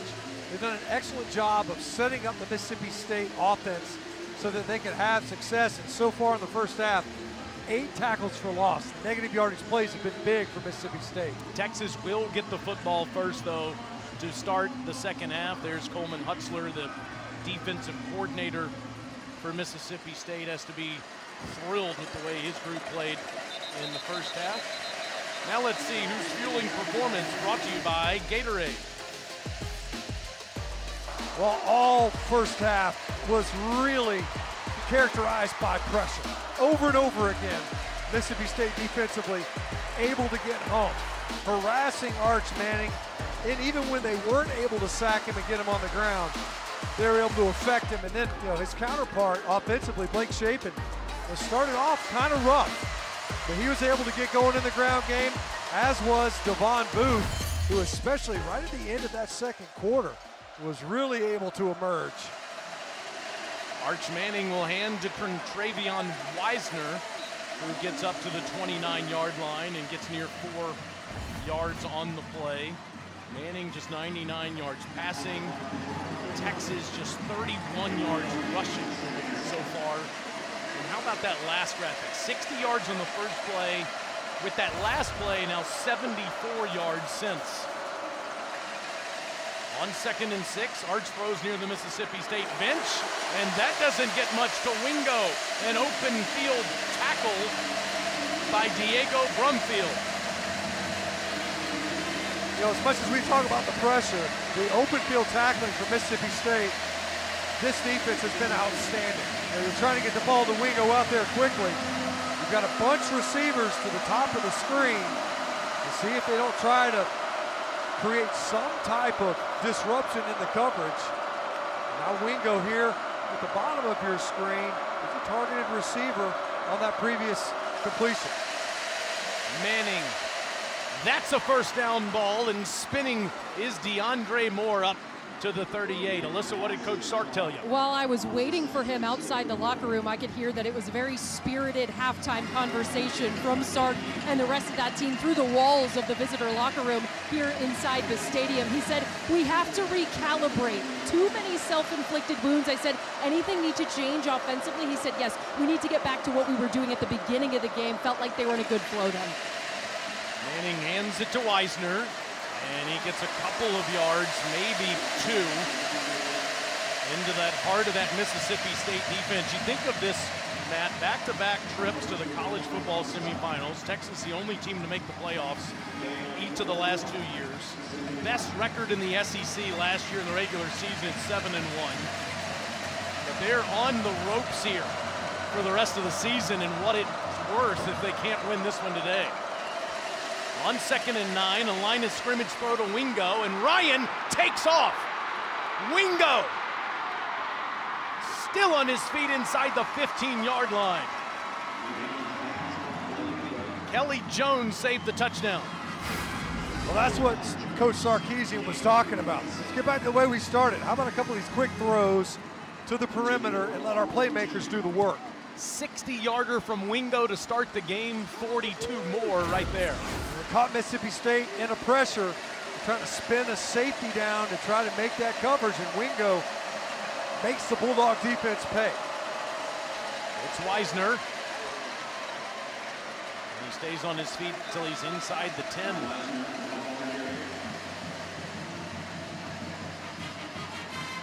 Wisner, the junior from Glen Heights, Texas, has been the primary back today. C.J. Baxter is back. Baxter, just 6 carries for 18 yards. It's been really quiet in the ground game for Texas this entire ball game. Have not really been able to get them going at the running back position. Manning with time takes off and is down back at the 11. Travion Williams. Wow. Surprised they didn't get him for tripping. Travion Williams sticks out his leg. Check that. It was DJ Reed ends up tripping Arch Manning. I guess they say it's maybe deeming it incidental regardless. Able to get the scrambling quarterback and Manning on the ground. We saw this earlier in a similar spot on the field. They tried to get it to Ryan Wingo, who is not on the field right now for Texas. An obvious penalty on Mississippi State. Instead, it's a night tackle for loss. And now pressured Manning, able to get out of there and throw it away. Mosley was in the neighborhood. Manning goes to the ground as Silla was in his face again, and now Texas will have to settle for 3.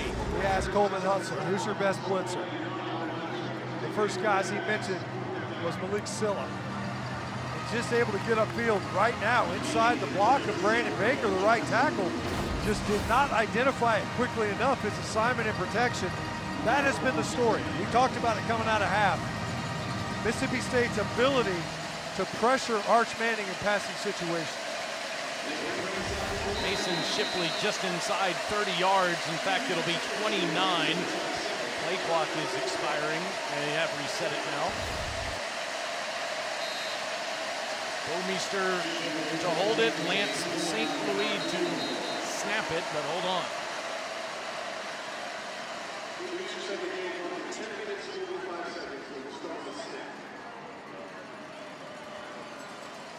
Sarkisian's team had to get some points out of this first drive. You can say they should have had a 1st and goal on a penalty not called on DJ Reed for tripping, instead of settling for this chip shot field goal.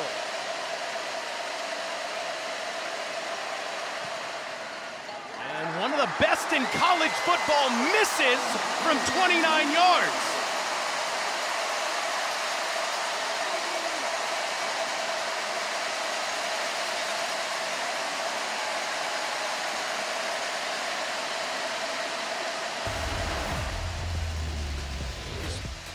Perfect inside 50 yards this season, but he hooks it from 29.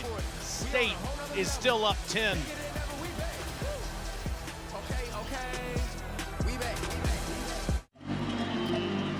Pete Kwiatkowski's defense has been on the field a lot today, 49 times in the first half. Here comes play 50 for the Texas defense.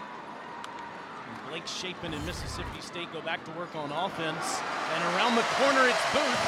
And Devon Booth with a 1st down run on this first drive. Booth approaching 90 yards rushing on the day. Shapen is thrown for 186. And the Horns don't have Michael Taft. Surgery on Monday.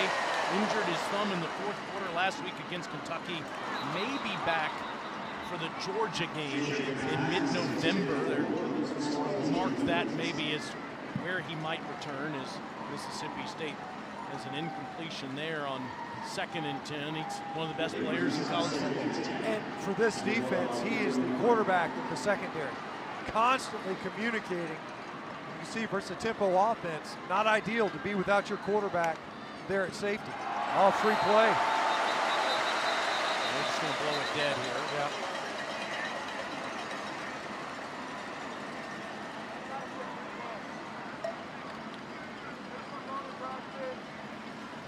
Offside, defense number 1, unabated to the quarterback. 5-yard penalty, remains 2nd down. Down to Alyssa. Talk about how important Michael Taft is to this team. Even Jeff Lebby said, watching the tape, you can see that he is the primary communicator as far as getting some of the younger guys in position when offenses are going fast. He's been down here on the sidelines with an earpiece in as another coach, this time on the sidelines rather than on the field. And now on a 2nd and 5, Booth is wrestled to the ground there. Yes, that's big Anthony Hill, the junior from Denton, Texas, with another tackle. Led the team in tackles for loss, and forced fumbles last year. It's 3rd and 5. These have been the downs, right? They've been able to find a way to get a conversion, a lot of completions over the middle of the defense. Jeff Lebby and Blake Shapen will slow it down here. Shapen facing pressure, can't escape, dives. And he's going to be about a yard short. Hero Canoe on the tackle, and it's 4th down again. And you're up 10 in the game. Do you go for it on your own 40? The way that their defense, the way that Mississippi State has been playing defensively. You read his lips there. Yeah. Punt. It's the right call, Matt, for this lead. I mean, it's not a necessary risk. We saw this earlier, about the same spot on the field. So Jeff Lebby's frustrated. Former O-line guys like, man, I want to go for it with one. Pulliam has punted now for a 4th time. Hasn't really given Niblett a chance yet. Niblett has one here, but can't get away. 48-yard punt, no return. Texas is down 10 in Starkville.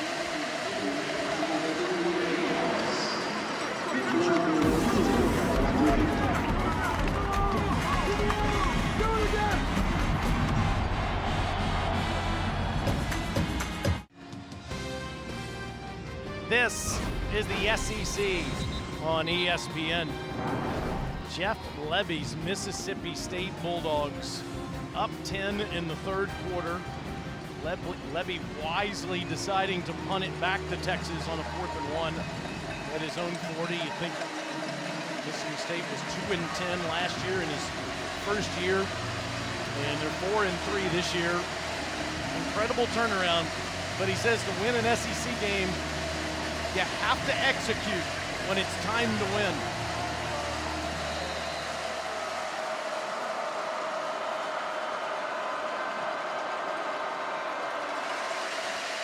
C.J. Baxter hasn't gotten free yet, and he gets a couple up to the 14-yard line. Tackled by, you guessed it, Jerron Manning. There's Levy in his second season at Starkvegas. Just such an impressive guy to be around.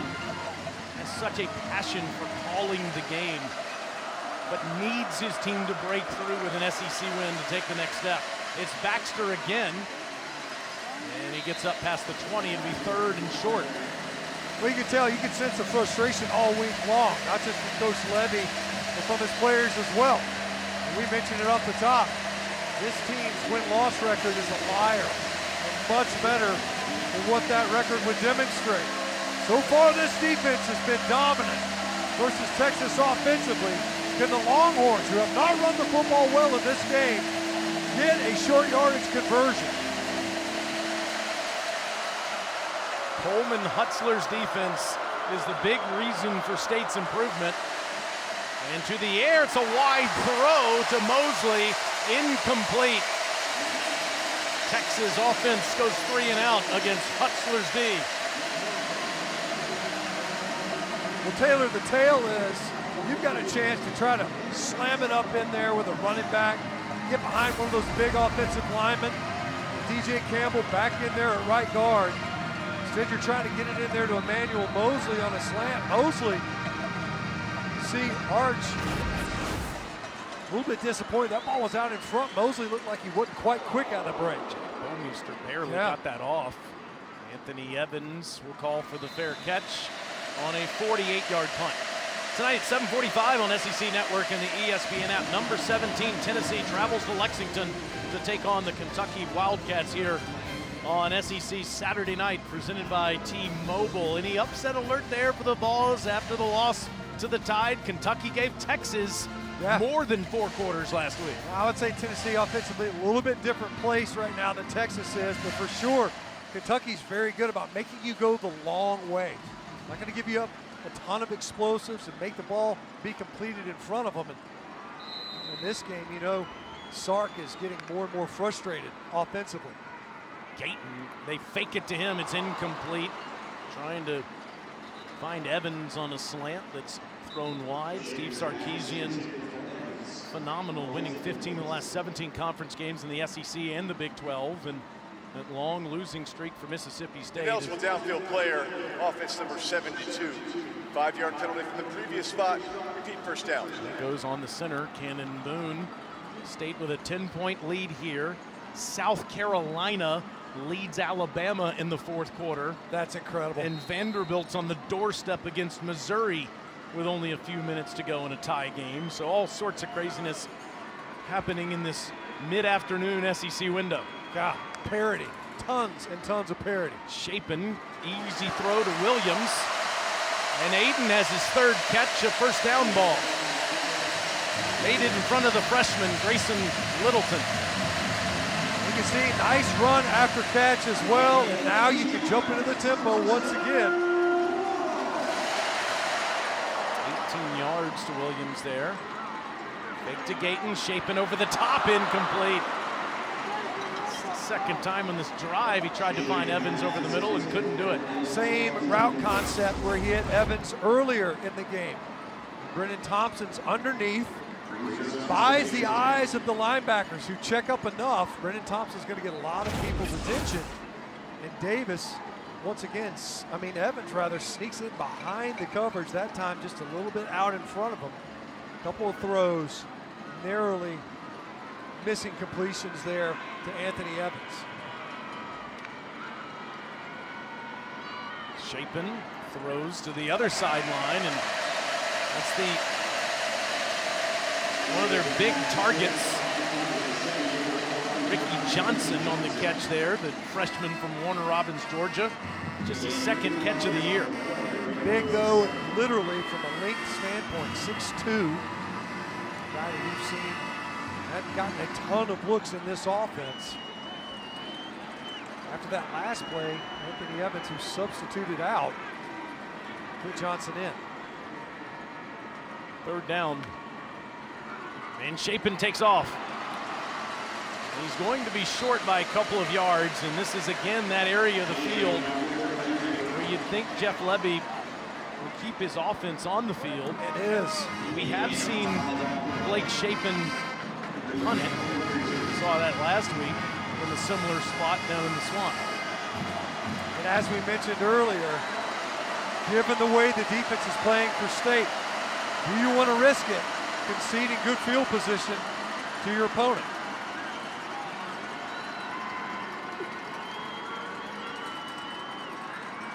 Maybe they just seek to draw him off.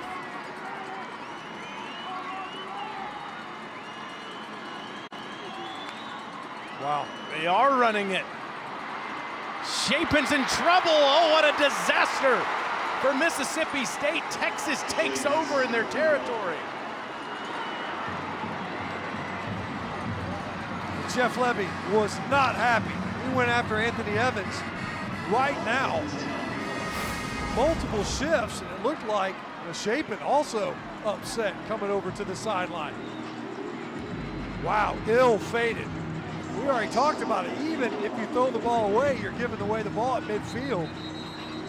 Instead, you lose even more yards. You can tell Chapin clearly wanted to get it to Anthony Evans, and look at him. Immediately, he's like, hey. January, Alex January and Hero Canoe give the ball to their Texas offense in Mississippi State territory. Can Manning make them pay? Sideline ball, a good one down to the 35 to Emmett Mosley, the fifth, for 8 yards. Now, I get your MO. You want to be aggressive. But conceding that much yardage to a team that offensively is really struggling. Now you ask your defense to step up. Weisner on 2nd and 2. Ground game just can't do anything. Almost nothing.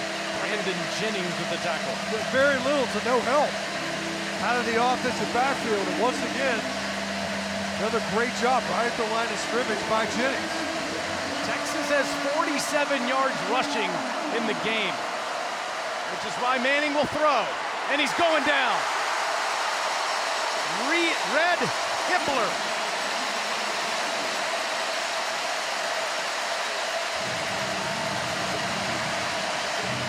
Marion Gillette finished it. Hippler started it. Once again, just confusion in the protection. That time you end up with a tight end and Jordan Washington working against Red Hibbler, who just wins inside right now. And protection has been the issue all game long. No run game. You're forced to pass and you can't hold up. After that, they don't get any yardage out of it. That ball does land in the end zone for a touchback. Well, Mississippi State defense, maybe that's why you go for it on 4th down, because you know your defense is going to get it back to you that quick. Steve Sarkisian's team's on the ropes in Starkville.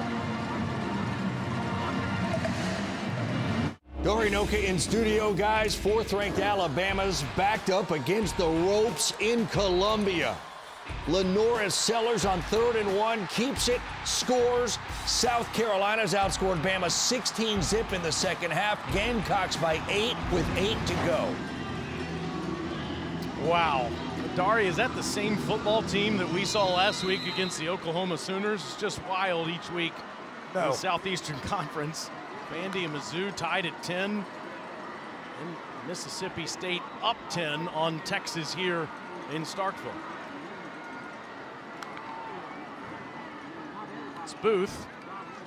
We will get a couple up to the 23-yard line. While we have a second, I do want to just salute someone during one of the last breaks here in Starkville. U.S. Navy World War II veteran Joseph Mobley was celebrated on the field a man that certainly is in his 90s, if not into triple figures, was clanging his cowbell down in the goal line and got a standing ovation. As he should. Yeah, brought his own cowbell, was working it. 2nd and 7, Shapen's going down. He gets hog-tied in the backfield there by big Alex January, the 2nd-generation Longhorn. It's a great individual effort that time by Alex January. This pass rush right off of the edge. Just wins right now. Trevor Mayberry just could not stay in front of him. Negative yardage play. Haven't seen a ton of those from the Texas defense this game. Yeah, Mike played for UT in the 80s. Now 3rd and 13 for Shapen. Surveys and goes underneath to Booth, who has blockers, and he's got a first down.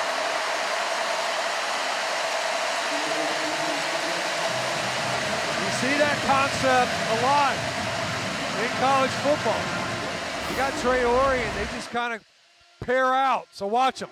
You see that release to the left of the formation?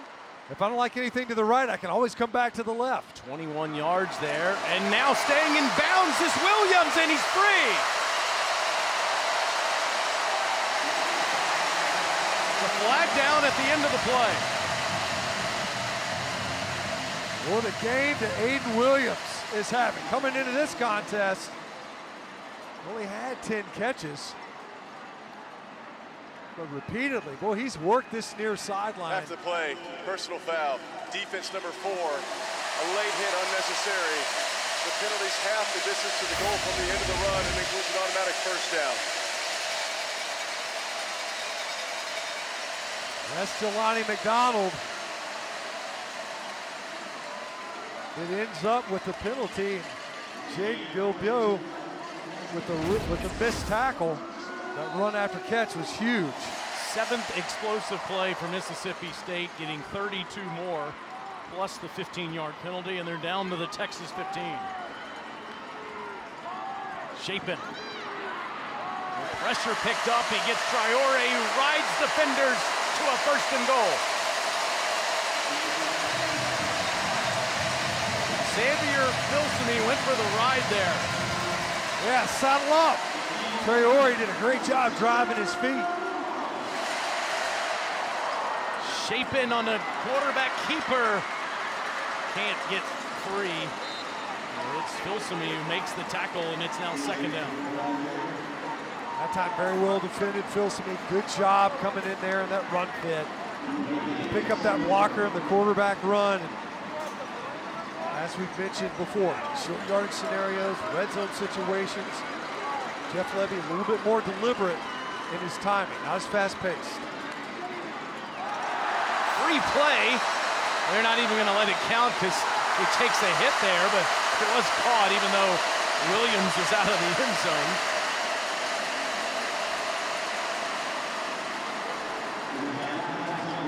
Flags came out. The Shapen still ends up getting grilled. Aiden Williams is saying, hey, I caught it. Bill Judge is saying, no, in fact, you did not. Didn't matter. It was whistled dead. Offside. Defense number 98 with contact. The penalty's half the distance to goal. Remains 2nd down.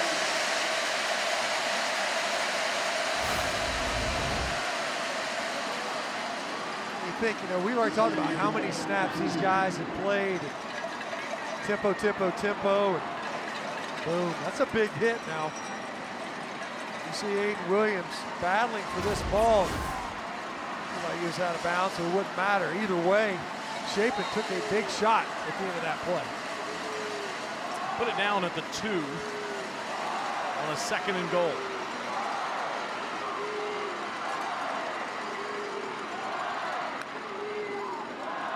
Booth, no. Loses 2, maybe even 3 yards. Trying to go at the heart of that UT defense. Ethan Burke, senior from Austin in there. Ethan Burke, great job. Just a couple times we've called his name.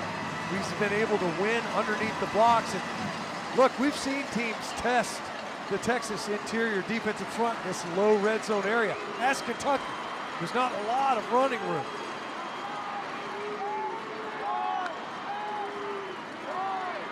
Chapin.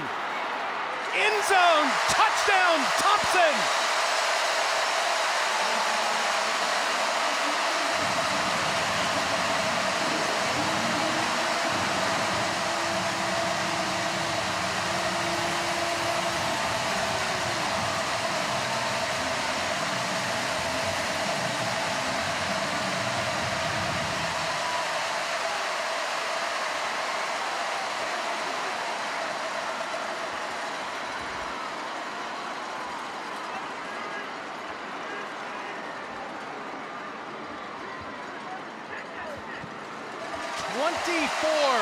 Unanswered points. South Carolina leads Alabama and Columbia. Vanderbilt leads Missouri and Nashville.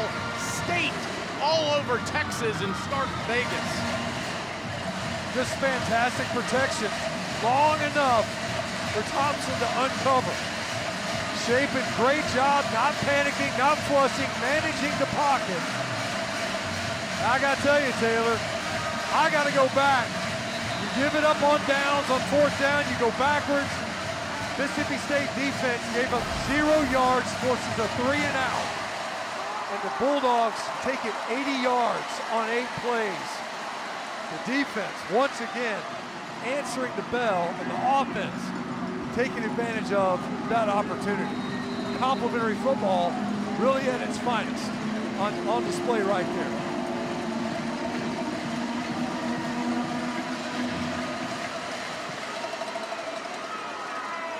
Returnable ball at the 5 by Niblett.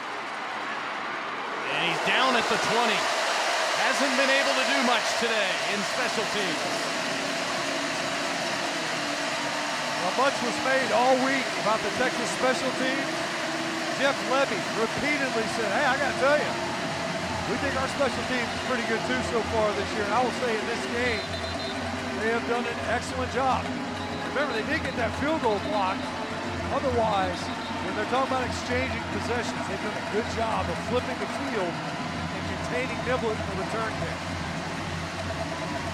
We have a wild finish in Nashville and in Columbia going on. Alabama's just tied it up against South Carolina. Wow. Vanderbilt clinging to the lead against Mizzou, and Texas needs to get to work here. Manning throws a great ball to the sideline. That's caught by Emmett Mosley as we come towards the end of the third quarter in Starkvegas. You see they'll probably play for quarter here, but a nice drive starter on that completion. They might get one off. They do. And it's Baxter, who hasn't been able to do much today in the Texas ground game. Just 41 yards rushing for Texas through 45 minutes. Mississippi State in every phase has dominated Texas today, looking for their first SEC win in 2 years. They have the lead over number 22 Texas, headed to the fourth.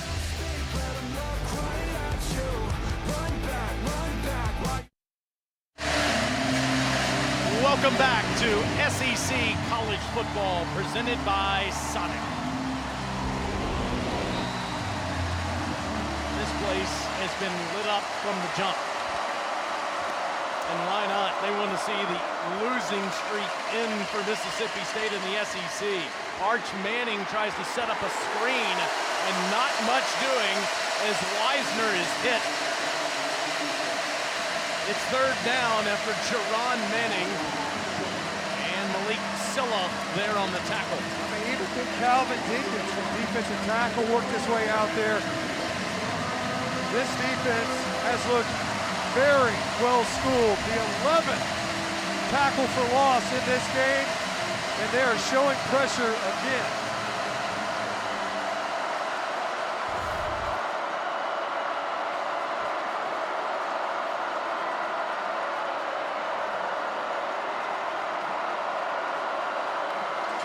On 3rd and 10, Manning, so good on the move, throws downfield, wide open is Wingo, inside the 5. That is is the third explosive throw to Ryan Wingo. He started out in that punch set to the right side of the formation, and it looked to me like got eyes caught in the backfield. I think the secondary expected Manning to get sacked once again, and Wingo just runs right past the coverage. 47 and 62-yard catches for him today. Fake to Wisner, over the top, incomplete, and here comes the flag as Mosley. His movement was stunted. Yeah, he's working against Kelly Jones. Mentioned his name numerous times, especially in the low red zone. They Pass interference, go back there. defense number 13. The foul occurred in the end zone by rule. The ball be spotted at the 2-yard line with an automatic first down. Called it on Manning.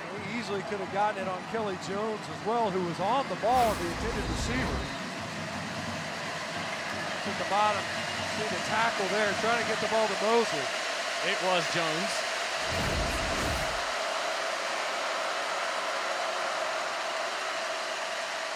Arch throws to the pylon, incomplete, and more flags on the field. It's Mosley and Jones again.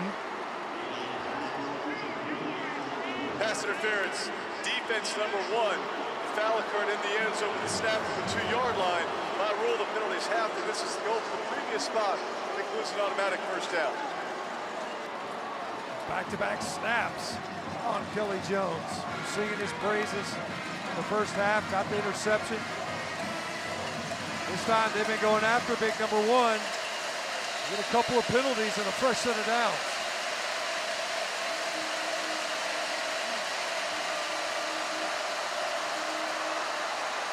Movement by the Texas front. Ball start, offense number 81. 5-yard penalty, remains first down. Alyssa, can you hear me? Yeah, guys, the end zone that Texas is trying to punch it in is right in front of the loudest area of the stadium between the cowbells and the students. Now the rain coming down for the first time in a little while here.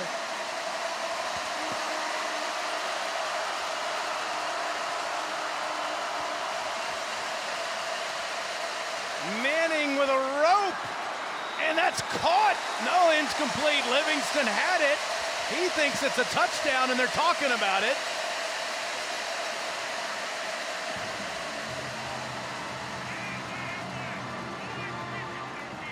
Really on the field, his receiver had possession of the ball with 1 foot in bounds. Touchdown. Sure looked good in real time.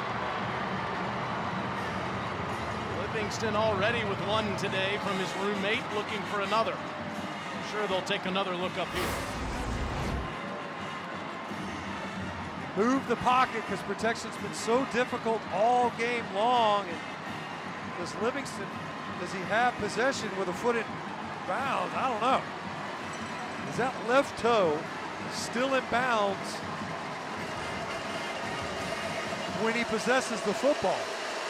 The right toe does not drag. Maybe that left toe does. Ruled a touchdown on the field after a conference among the officials. The replay booth has it now. That's close. I don't know that there's enough to overturn that, and there isn't. So, touchdown Texas.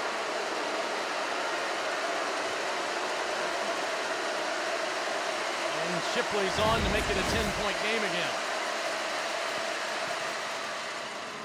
There's been so much made of Arch Manning and his poise. He was 4 for 4 for 82 yards on that drive.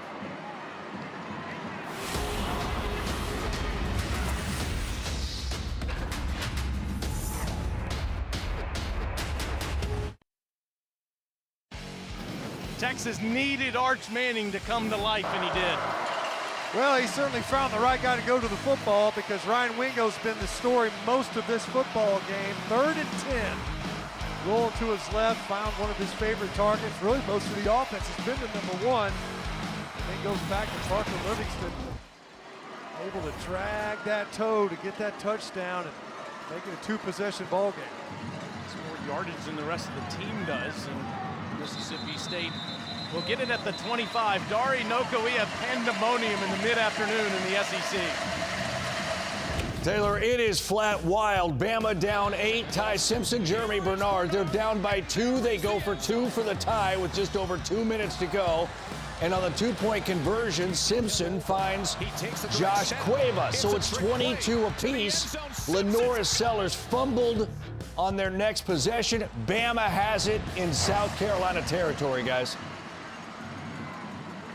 Wild in Columbia, where the Gamecocks had control of it late in the fourth quarter. And here, Mississippi State is up 10 with the football with just over 13 minutes to go. Shaping another line of scrimmage throw and a good positive play on first down to Traore, who has been big today. That's his 6th catch. Just moving the line of scrimmage. Get it to a big body out there with the blocker out in front.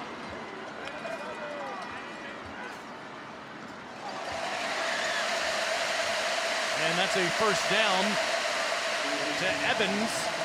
And Evans is out near the 38. Wardell Mack on the tackle.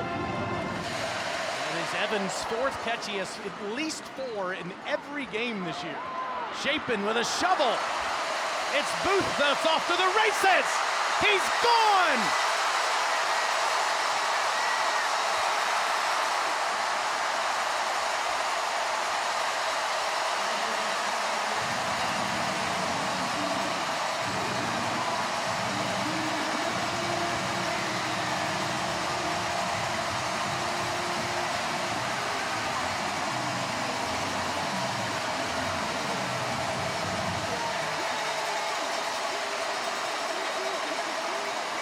A 62-yard shuffle pass for touchdown. Mississippi State has at least a 40-yard pass play in every game this year. They have 15 on the season, which leads all of college football. Well, Taylor, we were down on the field and we were looking at Blake Shapin and we're like, man, there's not much to this guy. He's not a big dude. But boys, he's done a great job of just sliding around in the pocket, great awareness. And we've seen 5 targets. That was the 5th target to Devon Booth. A couple of drops in this game. Turns out he was throwing it to him wrong. You just got to kind of shove it at him. That time able to make the catch. And boy, they are jacked up on the Mississippi State sideline. This place is rocking, and the cowbells are clanking. If you're just joining us, Texas, who's ranked 22nd in the country, 5-2 on the year, their college football playoff hopes are dwindling, are on the ropes here in their first trip to Starkville since 1991.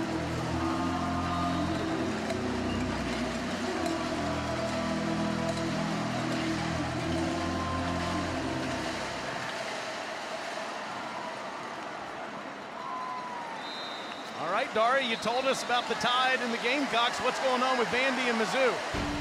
Guys, it has just ended 10-10 late in the fourth quarter. Final 2 minutes, Diego Pavia on a keeper lunges into the end zone. They hold off a Missouri final drive. Vanderbilt 7-1, first time since 41. Incredible. Wow. I mean, it's been a fun story. You kept wondering, when's the other shoe drop? And it never has. Think about those turnovers at Bryant-Denny Stadium. You might be talking about an undefeated Vanderbilt football team. Dario, keep us posted on the finish between Alabama and South Carolina here. Arch Manning throws, and it's a completed ball to Jack Indries, who gets past the 30-yard line as we go down to Alyssa. Still a lot of time left in this game, and before the defense went back out on the field, defensive coordinator Coleman Hutzler was on them about making sure there were no self-inflicted penalties. When you think about the heartbreakers that Mississippi State has had this year, you can point to self-inflicted wounds. Otherwise, this could be a different record. He does not want to see that. Manning, all time to survey, and dropped off of Wisner. It'll be third down, excuse me. Well, it's been pressure all game. But on second down that time, Mississippi State only brought 3. Flooded the underneath coverage. Nowhere to go. The safety valve had 3 defenders around him. Now it's been this down, even at this distance. Mississippi State's been very aggressive. The problem has been the running game has been so vacant.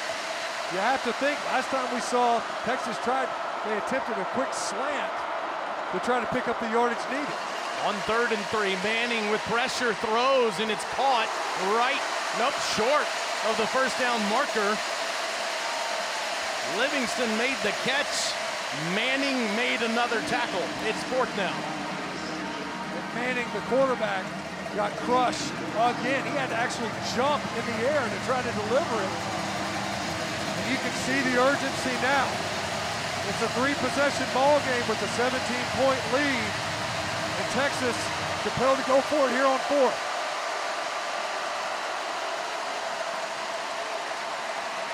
Manning throws incomplete. There is a flag down. Personal foul, roughing the passer, defense number 6 with the second act. 15-yard penalty includes an automatic first down. Deontay Anderson called for that personal foul. Well, so there's the penalty that Coleman Hutzler is talking about. That type of penalty, we just can't have it. You saw it earlier, take a field goal off the board, and you allow Texas to score a touchdown. Obviously, position coach is going to get after it. Coleman Hutzler's got to keep coaching his defense. Just a really poor decision. At the end of this play, you pull up, you don't make contact. And it's Wisner inside the 47, down near the 46. Under 11 minutes to go in the game. Texas only 46 yards rushing in this game today. And really, outside of the big plays, the offense has been stagnant. Manning, he throws against his body incomplete. You tell he was kind of expecting, it looked as if he was expecting Wisner to work back with him.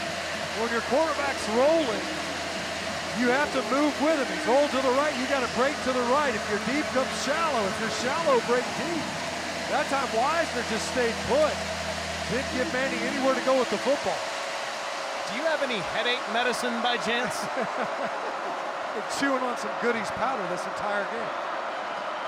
Speaking of that, a headache here on 3rd down with this pressure look. Arch facing pressure, gets it out of there. Wisner stays upright and gets the first down. Nice cut by Wisner. Really the first time in this game where we saw Mississippi State faced with an open field tackle, incapable of getting the ball carrier or receiver on the ground. Good job by Wisner. Good field awareness, getting upfield to get the yardage needed. Arch adds a bullet into traffic to Wingo. Again, only brought 3. Protection able to hold up, and Arch Manning from a clean pocket able to find Ryan Wingo. It's been his story all game long. If there's been any offense for the Texas Longhorns, it's been through number 1, Ryan Wingo. Update that yardage actually to 15 more than that. 5 for 184 now for Wingo in this game. And they have needed every yard of it. Manning throws incomplete to Wingo. Manning in coverage. That time that ball just sails on Arch Manning. You can see him, he's talking to Wingo. He's expecting you to break quicker. Saying, look, man, I need you to come out of that break flat. Ball a little bit too high for Wingo and enough time for the other Manning to come up and make the play. Texas in an obvious passing situation really for the rest of the game now on a 2nd and 10 with 9:41 left. Manning had trouble with that snap, launches towards the end zone, and it is caught. That's a touchdown for Emmett Mosley. 21 yards for the sophomore transfer from Stanford. What a ball from Arch Manning. And once again, that time able to stand in the pocket. Looked like pressure was going to get there from his right side. Instead, he's able to drop it in there, and you have to go back to the roughing the passer penalty. Otherwise, you're thinking, once again, Mississippi State has a good chance of stopping. Instead, you gift your opponent 15 yards and a first down. That type of penalty, the one that Coleman Hutzler talked about, cost the Bulldogs, and the Longhorns able to capitalize. It's a 10-point game. Remember, Shipley did miss a 29-yarder earlier. Otherwise, it'd be a one-score game.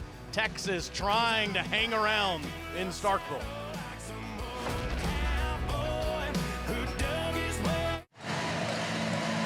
SEC football is presented by Sonic. Buy one Sonic Smasher and get a free large drink when you order in the Sonic app. And in part by T-Mobile 5G home internet. Critical play to give Texas new life on that last drive. Well, it's 4th and 1. Ends up being an incomplete pass. Arch Manning rolling to his right. And Deontay Anderson, you got to pull up. You can't make contact with the passer. Ball's gone.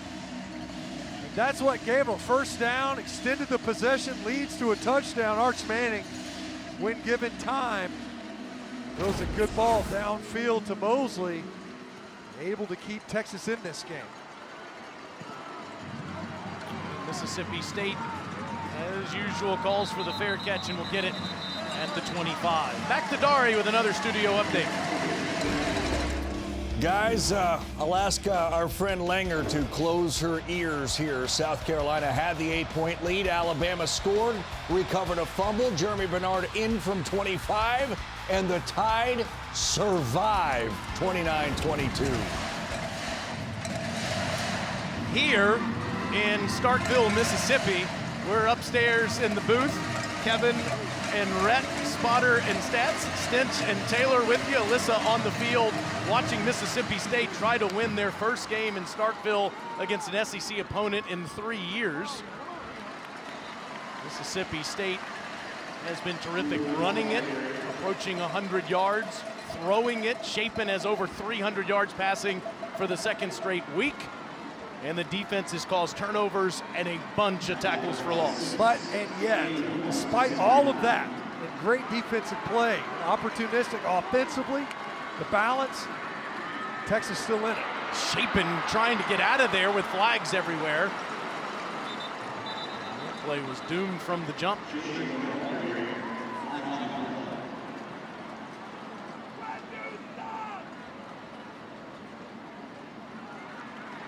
Steve Sarkisian here, do you decline this and make it 3rd and long or take the penalty? You see, that's exactly what he's discussing. The thing is oh, he does. Holding, exactly offense number 6. The penalty is declined. The result of play is 3rd down. And this feels like a big one coming up next. First, let's look at this last one. Lots of pressure. The back does a good job coming across. I don't know.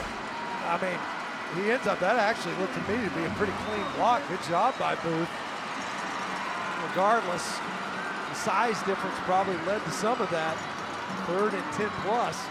Usually look for Anthony Davis. He's been the answer, Evans rather, throughout this day. 3rd and 12 for Chapin, and he's down. He takes a huge hit. Anthony Hill.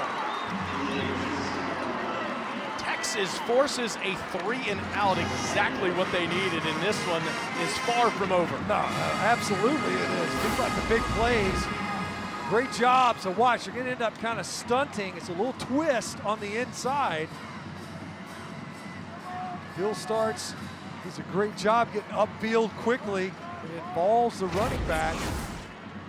Dangerous punt returner here. Ryan Niblett hasn't gotten free yet today.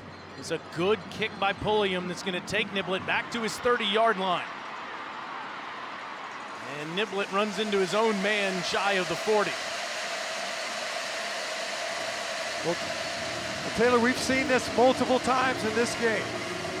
With the offense, maybe a quick possession, hadn't happened a ton. They can turn the ball over on downs. The Mississippi State defense has found a way to get a stop. Would have stopped Texas on the previous possession were it not for the personal foul penalty roughing the passer. Now they need another answer, and because Texas has stayed in this thing fighting, the big playmaking in the passing game, the Longhorns still with an opportunity to climb back into this game.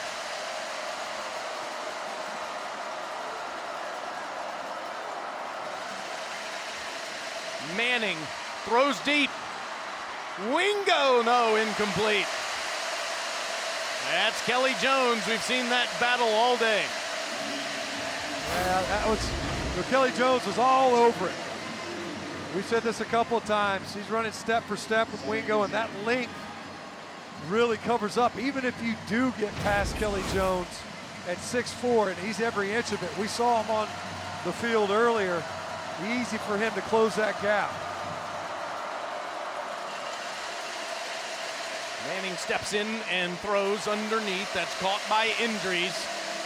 It'll be third down for Texas at their own 45-yard line. Brandon Jennings on the tackle. Steve Sarkisian, the head coach, the play caller, with under 7.5 to go, down 10. They showed pressure look, walked up blitzers right up in the middle. And once again, you got a linebacker lined up over your center. Manning, great ball to Moore for a first down.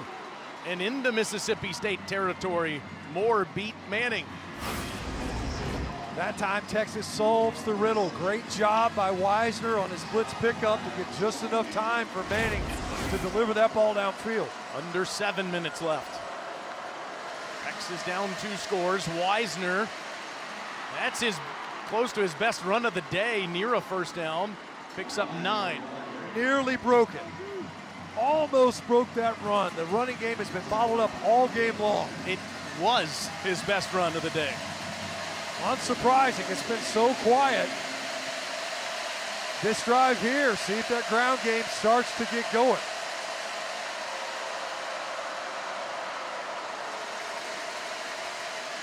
Manning wants to go deep. Incomplete.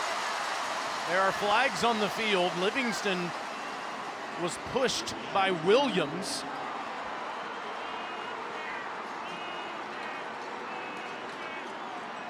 You could see about 10 There are yards. fouls by each team in the play. Holding, offense, number 76.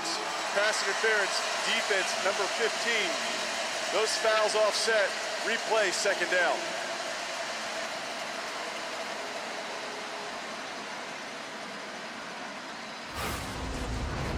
Check this, there isn't a 76. Yeah, it's right up the middle, though. It's called on, it should have been on Trevor Gooseby. And then on the outside, Williams and Livingston, I don't know. We got both these guys fighting through the route. Do it over, 2nd and 1. And that's deflected at the line and does fall to the ground. Really is a forward pass that lands incomplete. Third down. Gillette again. We called him a couple of times. Gillette with the deflection. Texas is over there holding their breath. The third down, we've seen it. Arch Manning has been able to buy time with his legs. But the story in this game has been the protection issues of Texas. They picked up the pressure earlier with the running back. Can they hold up again? Manning wants to throw to Wisner, wide open, first down. Inside the Mississippi State 25 and down inside the 20. 15 yards on 3rd and 1. Well, in a game where he's been running for his life, getting rocked on some of these pass attempts, Arch Manning still able to hit the layup. Easy pitch and catch, and Wisner, twice now on this drive, able to run after catch and pick up good yardage. Career high in passing yards for Arch Manning today, 332.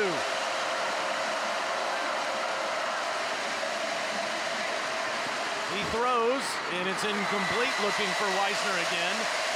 Jerron Manning has been everywhere.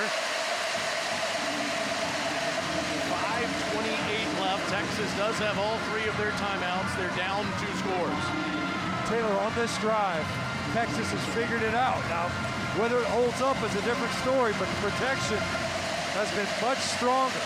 Manning's been able to stay on his spot. That time, just a little too tall for Wisner. But This has been the best the protection has been of any offensive possession tonight. 1 second and 10. Manning throws wide open. Livingston puts his foot in the ground and makes it 1st and goal. Well, it hasn't been Wingo, it's been Livingston. That's been the story in this game. Passing attack, Weisner with a couple of contributions, but it's largely been those two. Arch all day in zone. Incomplete. Injuries couldn't bring it to his body. Isaac Smith with the coverage. If that ball's out in front just a little more, looked like it might have gotten deflected coming out. That's a real wobbler. You have to have 3. You want 6. You're thinking right here, absolutely. What you can't have is an empty possession. Got to be smart right here, make good decisions. You've got a field goal in your back pocket. Manning, down he goes, back near the 9. Jeray Bledsoe, the former Longhorn.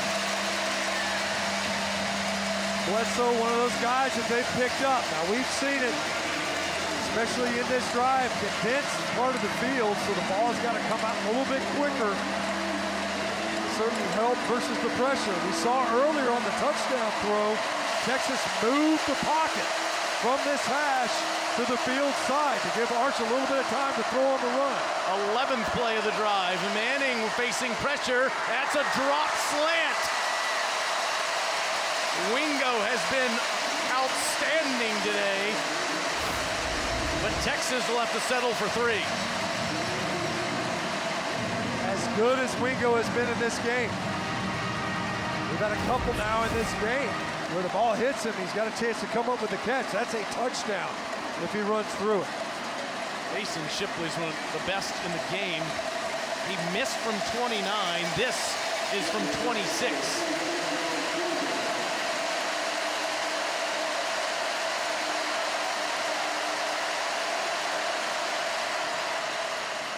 And it's a 1-possession game with 4:14 to go.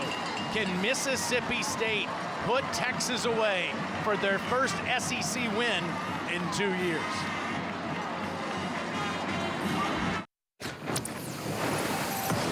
Introducing Verts. Swipe for news and highlights. Now available on the ESPN app. Man, we've been wearing that app out today. Wild finish in Nashville and Columbia, and it's getting wild. In Starkvegas, Texas was down 17. They've cut it to 7. And now they're coming out with this, and Booth made a mistake. Mississippi State will start at their own 13-yard line. They've been calling for fair catches all day, but not that time. Coming up next on SEC Network and the ESPN app, number 17, Tennessee travels to Lexington to take on the Kentucky Wildcats. Let's do up in 10 minutes. Can Mississippi State and Blake Shapen put the game away? Arch Manning has a career high in passing yards today. So does Shapen. So far in this second half, after a torrid pace in the first half, only 23 offensive snaps for Mississippi State offensively. And they will go to the ground, and it's Booth straight ahead who gets it up to the 17-yard line. Alex January on the tackle. State's been really committed all game long. We talk about some of the big plays in the passing game. Booth had the big long run, but they've kept their offense balanced. You have to stay at least respectful of that run game. Shapen throws. Thompson makes the catch just short of the first down. Up at the 22, it'll be 3rd and 1. Jalen Gilbo made the tackle.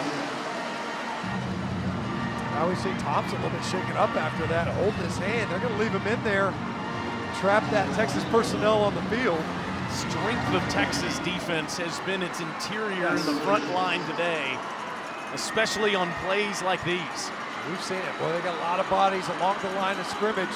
The box count, not Mississippi State's favor to run it. Just under 10 on the play clock and under 3 minutes left in the game. Jeff Levy's going to let it run all the way down and call timeout here.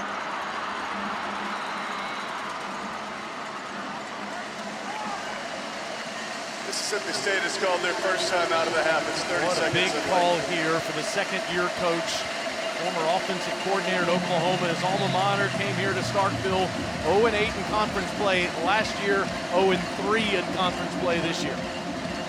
And you think the decisions made in this game, been aggressive on fourth downs repeatedly here. Obviously a big third down. You mentioned it earlier, Taylor. We touched on it. Mississippi State had the ball in the low red zone. How good Texas has been, and they've been tested repeatedly.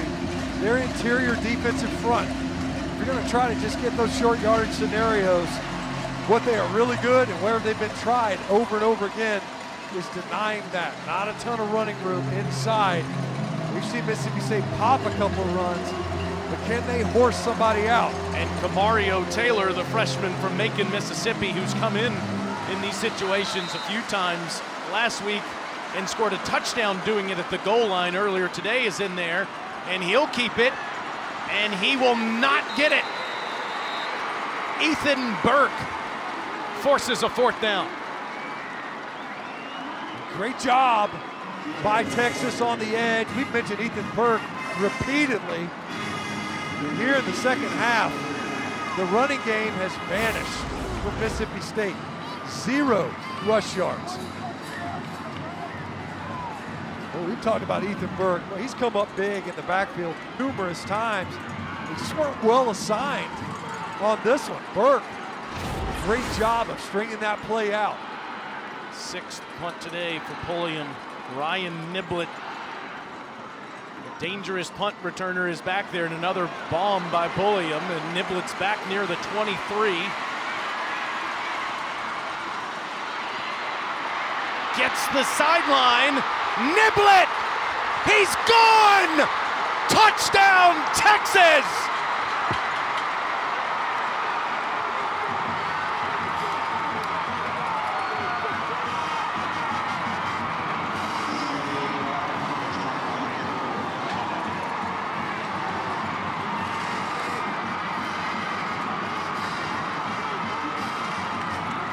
It's a week-by-week thing with him in special teams. He did it against OU, he did it twice against Kentucky, and he's topped all of those returns with a 79-yard return here, and Texas is an extra point away from tying it up. Just remarkable. What a playmaker. What a weapon in the return game. He's been the difference. Difference versus Oklahoma, difference last week versus Kentucky. Maybe even the difference tonight versus Mississippi State. 24 fourth quarter points for Texas, tie game. Try is good. This is the 2-minute timeout. Incredible. It was a bomb, like you said, from Pulliam, but when you kick it that far, you wonder, did you outkick your coverage? Gunner can't get him down on the edge, and Niblett, what a great run, running through would-be tacklers. The sophomore from Houston, Texas, gives Sark new life. We are tied in Starkville.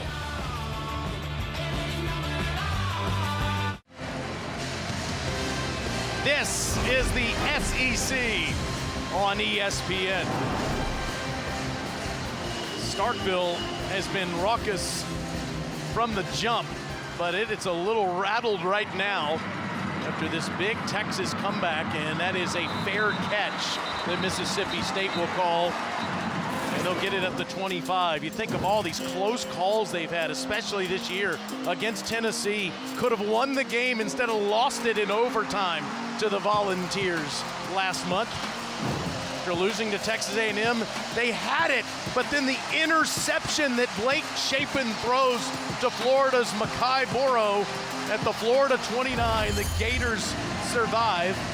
Billy Napier did not, but the Gator team did. And now we're tied at 38. Texas trailed 38-21.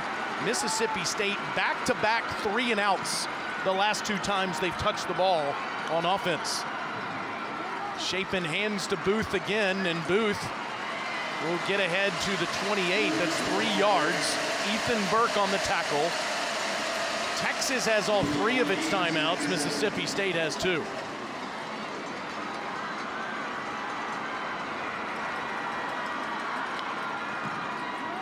On 2nd and 7, Shapen to Booth out of the backfield. And Shapen gets the sideline up to the 31. It'll be 3rd and 4 for Mississippi State.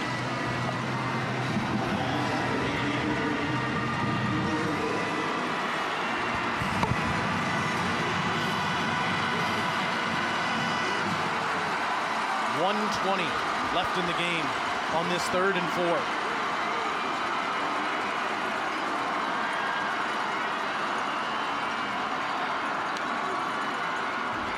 Shapen on a slant. That's a first down ball to Brennan Thompson.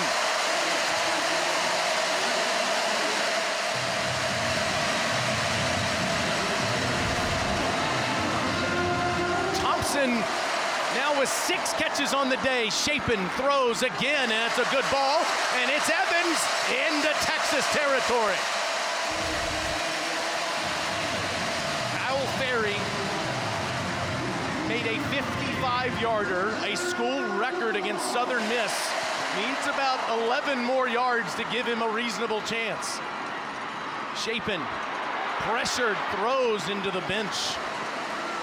Texas defenders in the backfield there. Alex January has lived back there in the second half.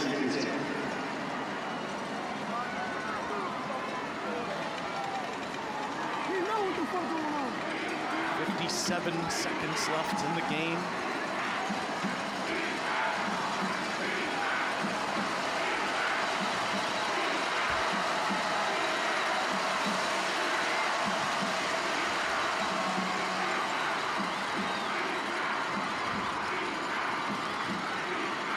Shapen on a quarterback draw, and Texas tackles him down at the 42.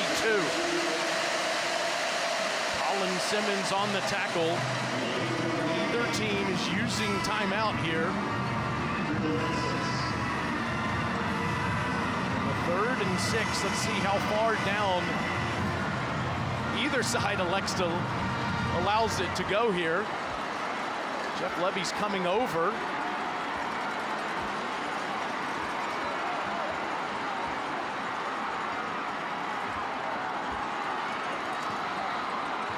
Shapen in trouble, lost the football and goes down. Anthony Hill was on him with 13 seconds to go in the game. As we take another look here, see the pressure in Hill. It's Shapen just losing control of that football with Hill in his face. And now 4th down with 13 seconds left in the game.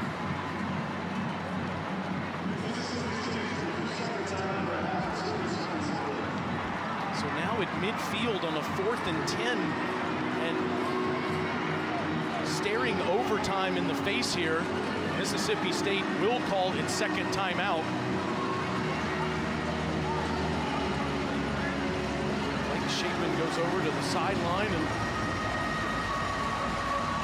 see what Coach Levy decides to do on this 4th down. If you punt it, obviously want to try to pin Texas deep here on a 4th and 14, just 13 seconds away from halftime. If you're just joining us, from the end of the game rather, if you're just joining us, Mississippi State had a 17-point 4th quarter lead. And Texas has clawed all the way back.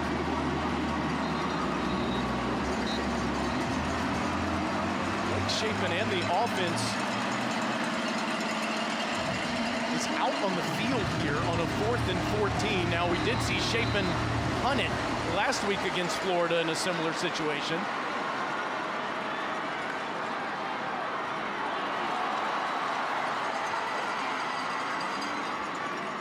And now, play clock running down. Coach Levy is standing next to an official on the sideline.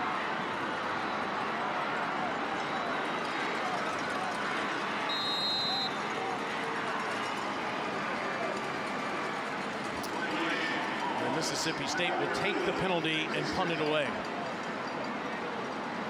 Who took that timeout at the end of the third? Who took the timeout at the end? Wow, what a turn of events here in Starkville in the fourth quarter. Mississippi State so close to winning their first SEC game in over 2 years. Now tied and about to punt it away. And the last time Ryan Niblett touched the football, he went 79 yards for a touchdown. Steve Sarkisian will now call one of his 3 timeouts. Just a moment ago, 79 yards away when he fielded it at the 21-yard line, able to get the sideline, stay in bounds, and score his longest punt return of the season. The 75-yarder in the Cotton Bowl a couple of weeks ago.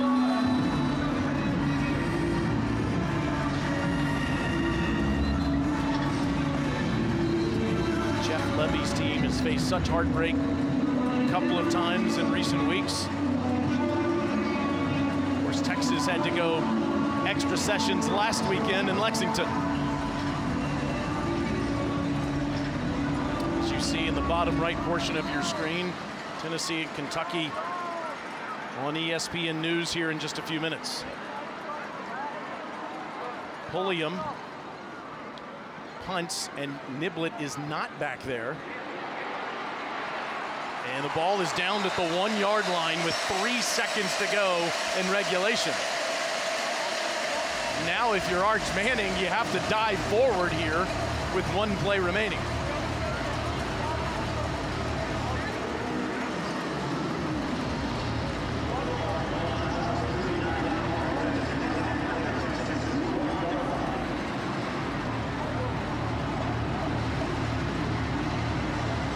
Sarkisian huddles his team up and has to make sure that his quarterback, Arch Manning, who has been outstanding in the second half, moves forward to stay out of that end zone and go to overtime.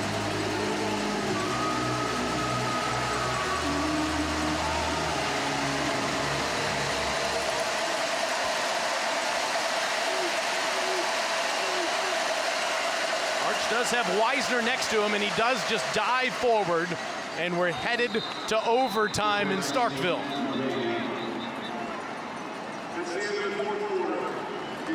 What a turn of events here at Davis-Wade Stadium. Coleman Hutzler, the defensive coordinator for Mississippi State, trying to fire up his crew. Steve Sarkisian and his team were in a similar spot last week.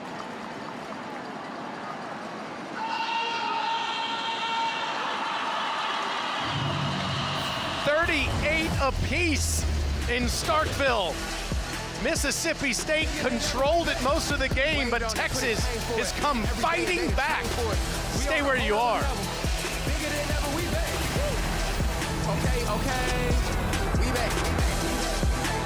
Okay. Welcome to Overtime, presented by Cheez-It. It's crunch time. In the first overtime, each team gets a possession starting at the opponent's 25-yard line. If it goes to a second overtime, teams again start at the 25-yard line, but must attempt a 2-point conversion after a touchdown with no extra points allowed. From the third overtime on, teams alternate 2-point conversion attempts from the 3-yard line until the game is decided. Thank you, Reese. Now we understand the situation for overtime. How about how we got here? Mississippi State trailed by 7 early, dominated the second quarter, extended their lead in the third. We have a winner. First, let's hear this. Team, so you'll call it the same point as before. This is heads, this is tails. Call it if you would, please. You're going to make it. Whoever wins is going to get a choice of offense, defense, or which end of the field. What you like? Tails. He's called tails. We'll let it hit the ground. It is heads. You've won the toss. You're going to play defense. Which end going to play in the south end? Got it. Mississippi State has won the toss and elected to play defense. Texas is elected to play in the south end zone. Mississippi State on defense first. Texas about to get the ball. A 29-yard field goal by Mason Shipley was no good. One of the best kickers in the game, missing a short yardage situation. Arch Manning throwing downfield, but was roughed by a Mississippi State defender, Deontay Anderson, and then Ryan Niblett went 79 yards on a punt return to tie the game to get us to this position. Texas led early. Mississippi State dominated the second and third quarter. Texas with an incredible comeback in the fourth to force it to OT, Alyssa. Colin Simmons this week, and he told me that Steve Sarkisian emphasized to his team, do more. In the second half of the season, you're going to have to do more in every single aspect. Here we are in overtime again. And immediately, Alyssa, Sark has to call timeout.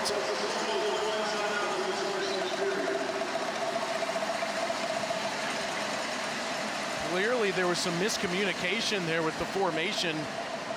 Sarkisian talks to Jordan Washington, one of his tight ends there, and instructs Arch Manning in this offense. Manning has been brilliant. Both quarterbacks have. Manning's thrown for a personal best 346 yards and 3 touchdowns today, and run for another one. Is this his moment in 2025? 5-2 Texas Longhorns, been on the road for over a month, and they have fought tooth and nail to send it to overtime. On the first play, Manning steps up and runs. And the big man has a first down inside the 15. He was hit by a couple of players, Isaac Smith, one of them, and see Arch having trouble getting up. His ankle on a touchdown run on the second play of the game. And clearly in some pain here.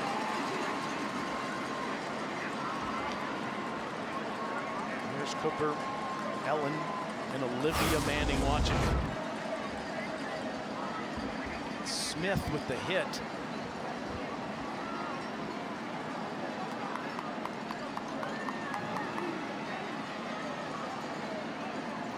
End of the play there, it's Kedrick Bingley Jones that came in as well.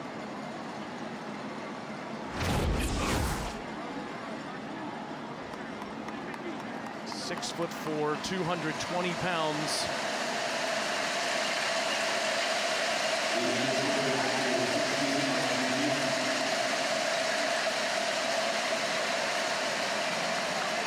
Those two have done a phenomenal job raising all 3 of their children. And with Arch going out of the game, Texas will have to go to the bench. It's Matthew Caldwell, 7 of 10 on the season. The senior from Auburn, Alabama, who's played for 4 different schools, comes in overtime on the road in the SEC.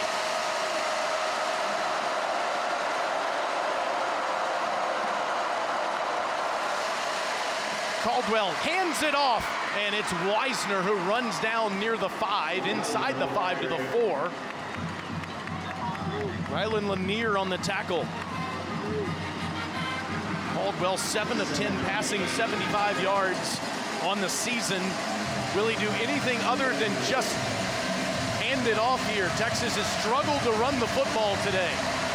That was one of their best runs of the day, and Caldwell tells Mosley he's in the wrong spot. There's some communication issues there.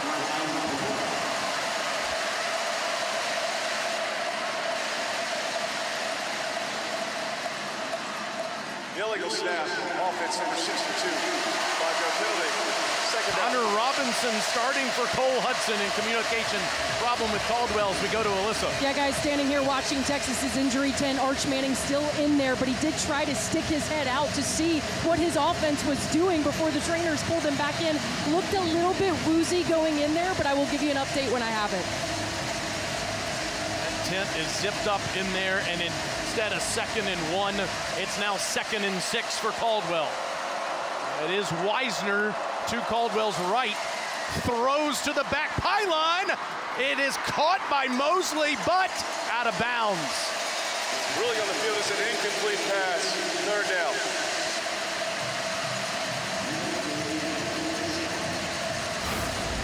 The ultimate timing ball here. Mosley had a step on Diego Brumfield. The ruling of an incomplete pass on the previous play is under video review. Timeout. They will look at this again. Now, is that left foot down?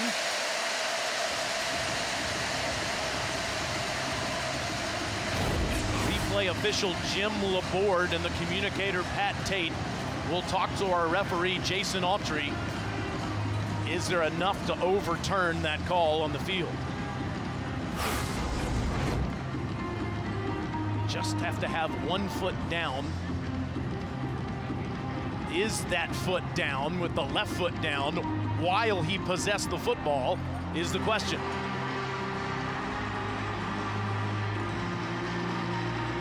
Boy, that's close.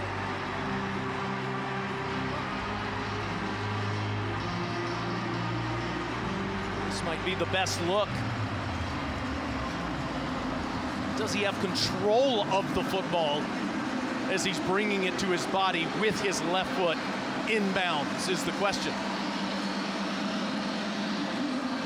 Feels like the ultimate judgment call to make there. But again, remember, the call on the field is incomplete.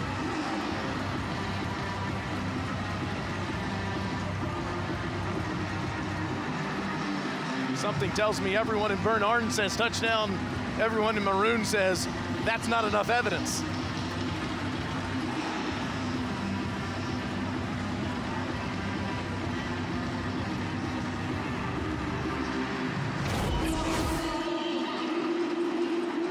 Mosley sure thinks he got it. Sophomore pre-med major came over from Stanford. His parents were both great athletes at Notre Dame. Showing it on the big screen, and he thinks it's enough.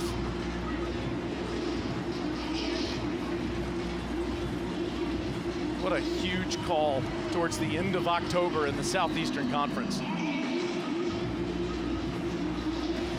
After video review, the ruling is touchdown. The receiver had firm control of the ball with 1 foot inbounds. It'll be a try for Texas. First lead for the Longhorns since 14-7.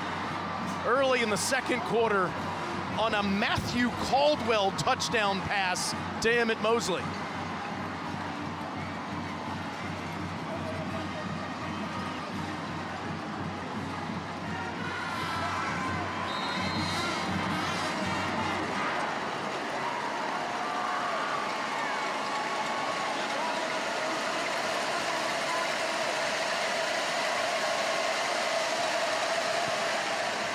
Mississippi State must match with their turn in overtime. One more look here from Caldwell to Mosley with Arch Manning in the tent, Alyssa, watching.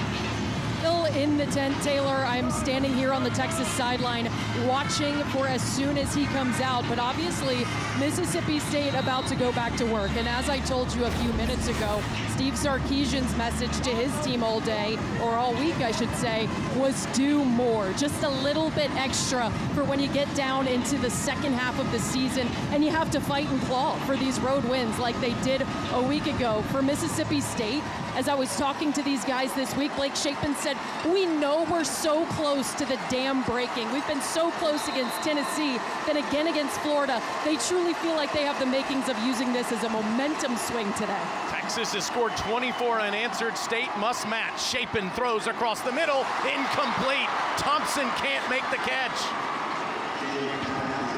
It was thrown a bit behind him.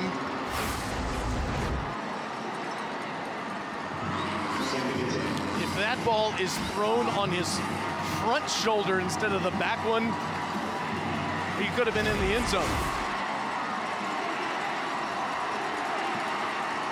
Instead, 2nd and 10.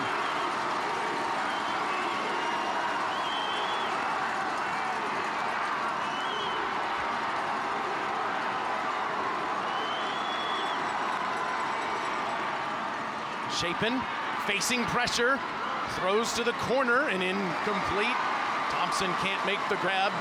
Coverage by the freshman Grayson Littleton. Nashville is stunned with what's happened since 12:29 to go in the fourth quarter. It was 38-21 Mississippi State. Texas has scored 24 unanswered points, and they're a stop away from winning.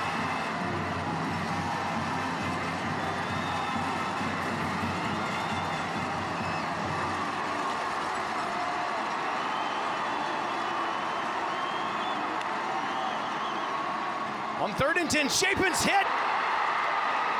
They're letting the play go, and Anthony Hill and Texas jump on it. And now one official at least is coming in and saying an incomplete pass, 4th down. Certainly looked like Blake's arm was moving forward.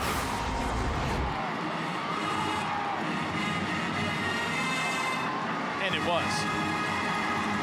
Colin Simmons with the big hit there, and now State is on the brink.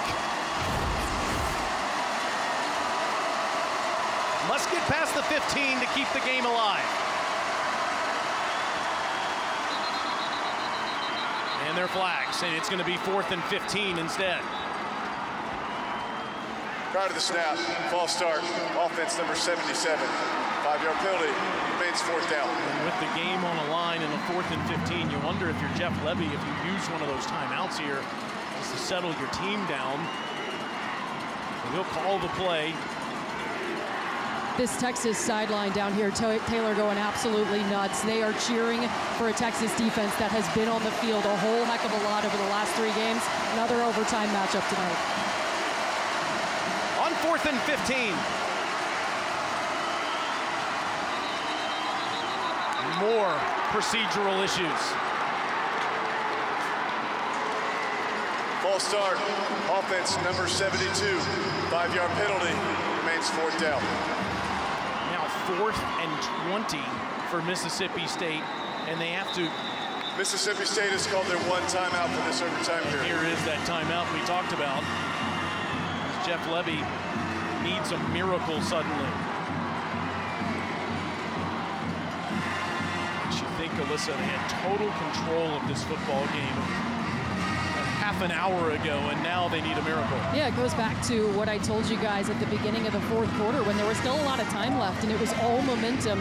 Mississippi State, Coleman Hutzler comes over to his defense and reminds them about some silly penalties. We see that turn into an eventual touchdown drive for Texas, and I can tell you, Taylor, this sideline is completely rejuvenated with their starting quarterback still in the tent in Arch Manning. This is a defense that they have been able to put on their shoulders week after week after week, and asking them to do it again feels like the unit that you want this game's hands to be in if you're a Texas fan. Michael Taft up on the sidelines right now helping coach up his guys, willing them to get one more big stop. Mississippi State needs a miracle on 4th and 20.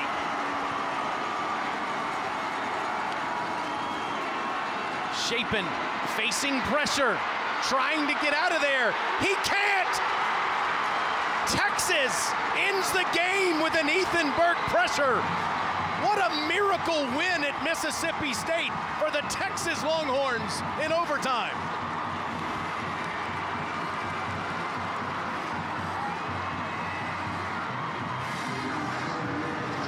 Steve Sarkisian's team was down 17 in the 4th quarter. Somehow found a way and survives. One more look at the last play. Good pressure by Lance Jackson, the freshman from Texarkana. And somehow Steve Sarkisian's team has found a way to win, Alyssa. Coach, your team battled all night long to get back into this one and force overtime. What can you say about the fight that you saw from your group tonight? Well, that was the one thing I asked for yesterday in the team meeting. I said, guys, this is going to take 60 minutes. We got to be the tougher football team mentally and physically, and it's got to be all Texas fight tonight. And that's what it was. We didn't play great football tonight, but we surely fought. We played as a team. It's back-to-back weeks. Our culture showed up. Feels like back-to-back weeks for Ryan Niblett coming up with a huge play. What did he do for you in that moment? Well, he's a phenomenal player. He's courageous. He's confident, and so's that whole unit. You know, and they block extremely well for him. So great by him. It's been a month on the road. Can't wait to get back to Austin, get back to DKR next Saturday. Thanks, Coach. Congrats. Thank you. 42 days on the road. They go play Vanderbilt next Saturday at 12 o'clock Eastern on ABC. They outscored Mississippi State 24-0 in the final 9:34 of regulation and overtime. Mississippi State has lost 16 straight SEC games. Again, our final score, Texas 45, Mississippi State 38.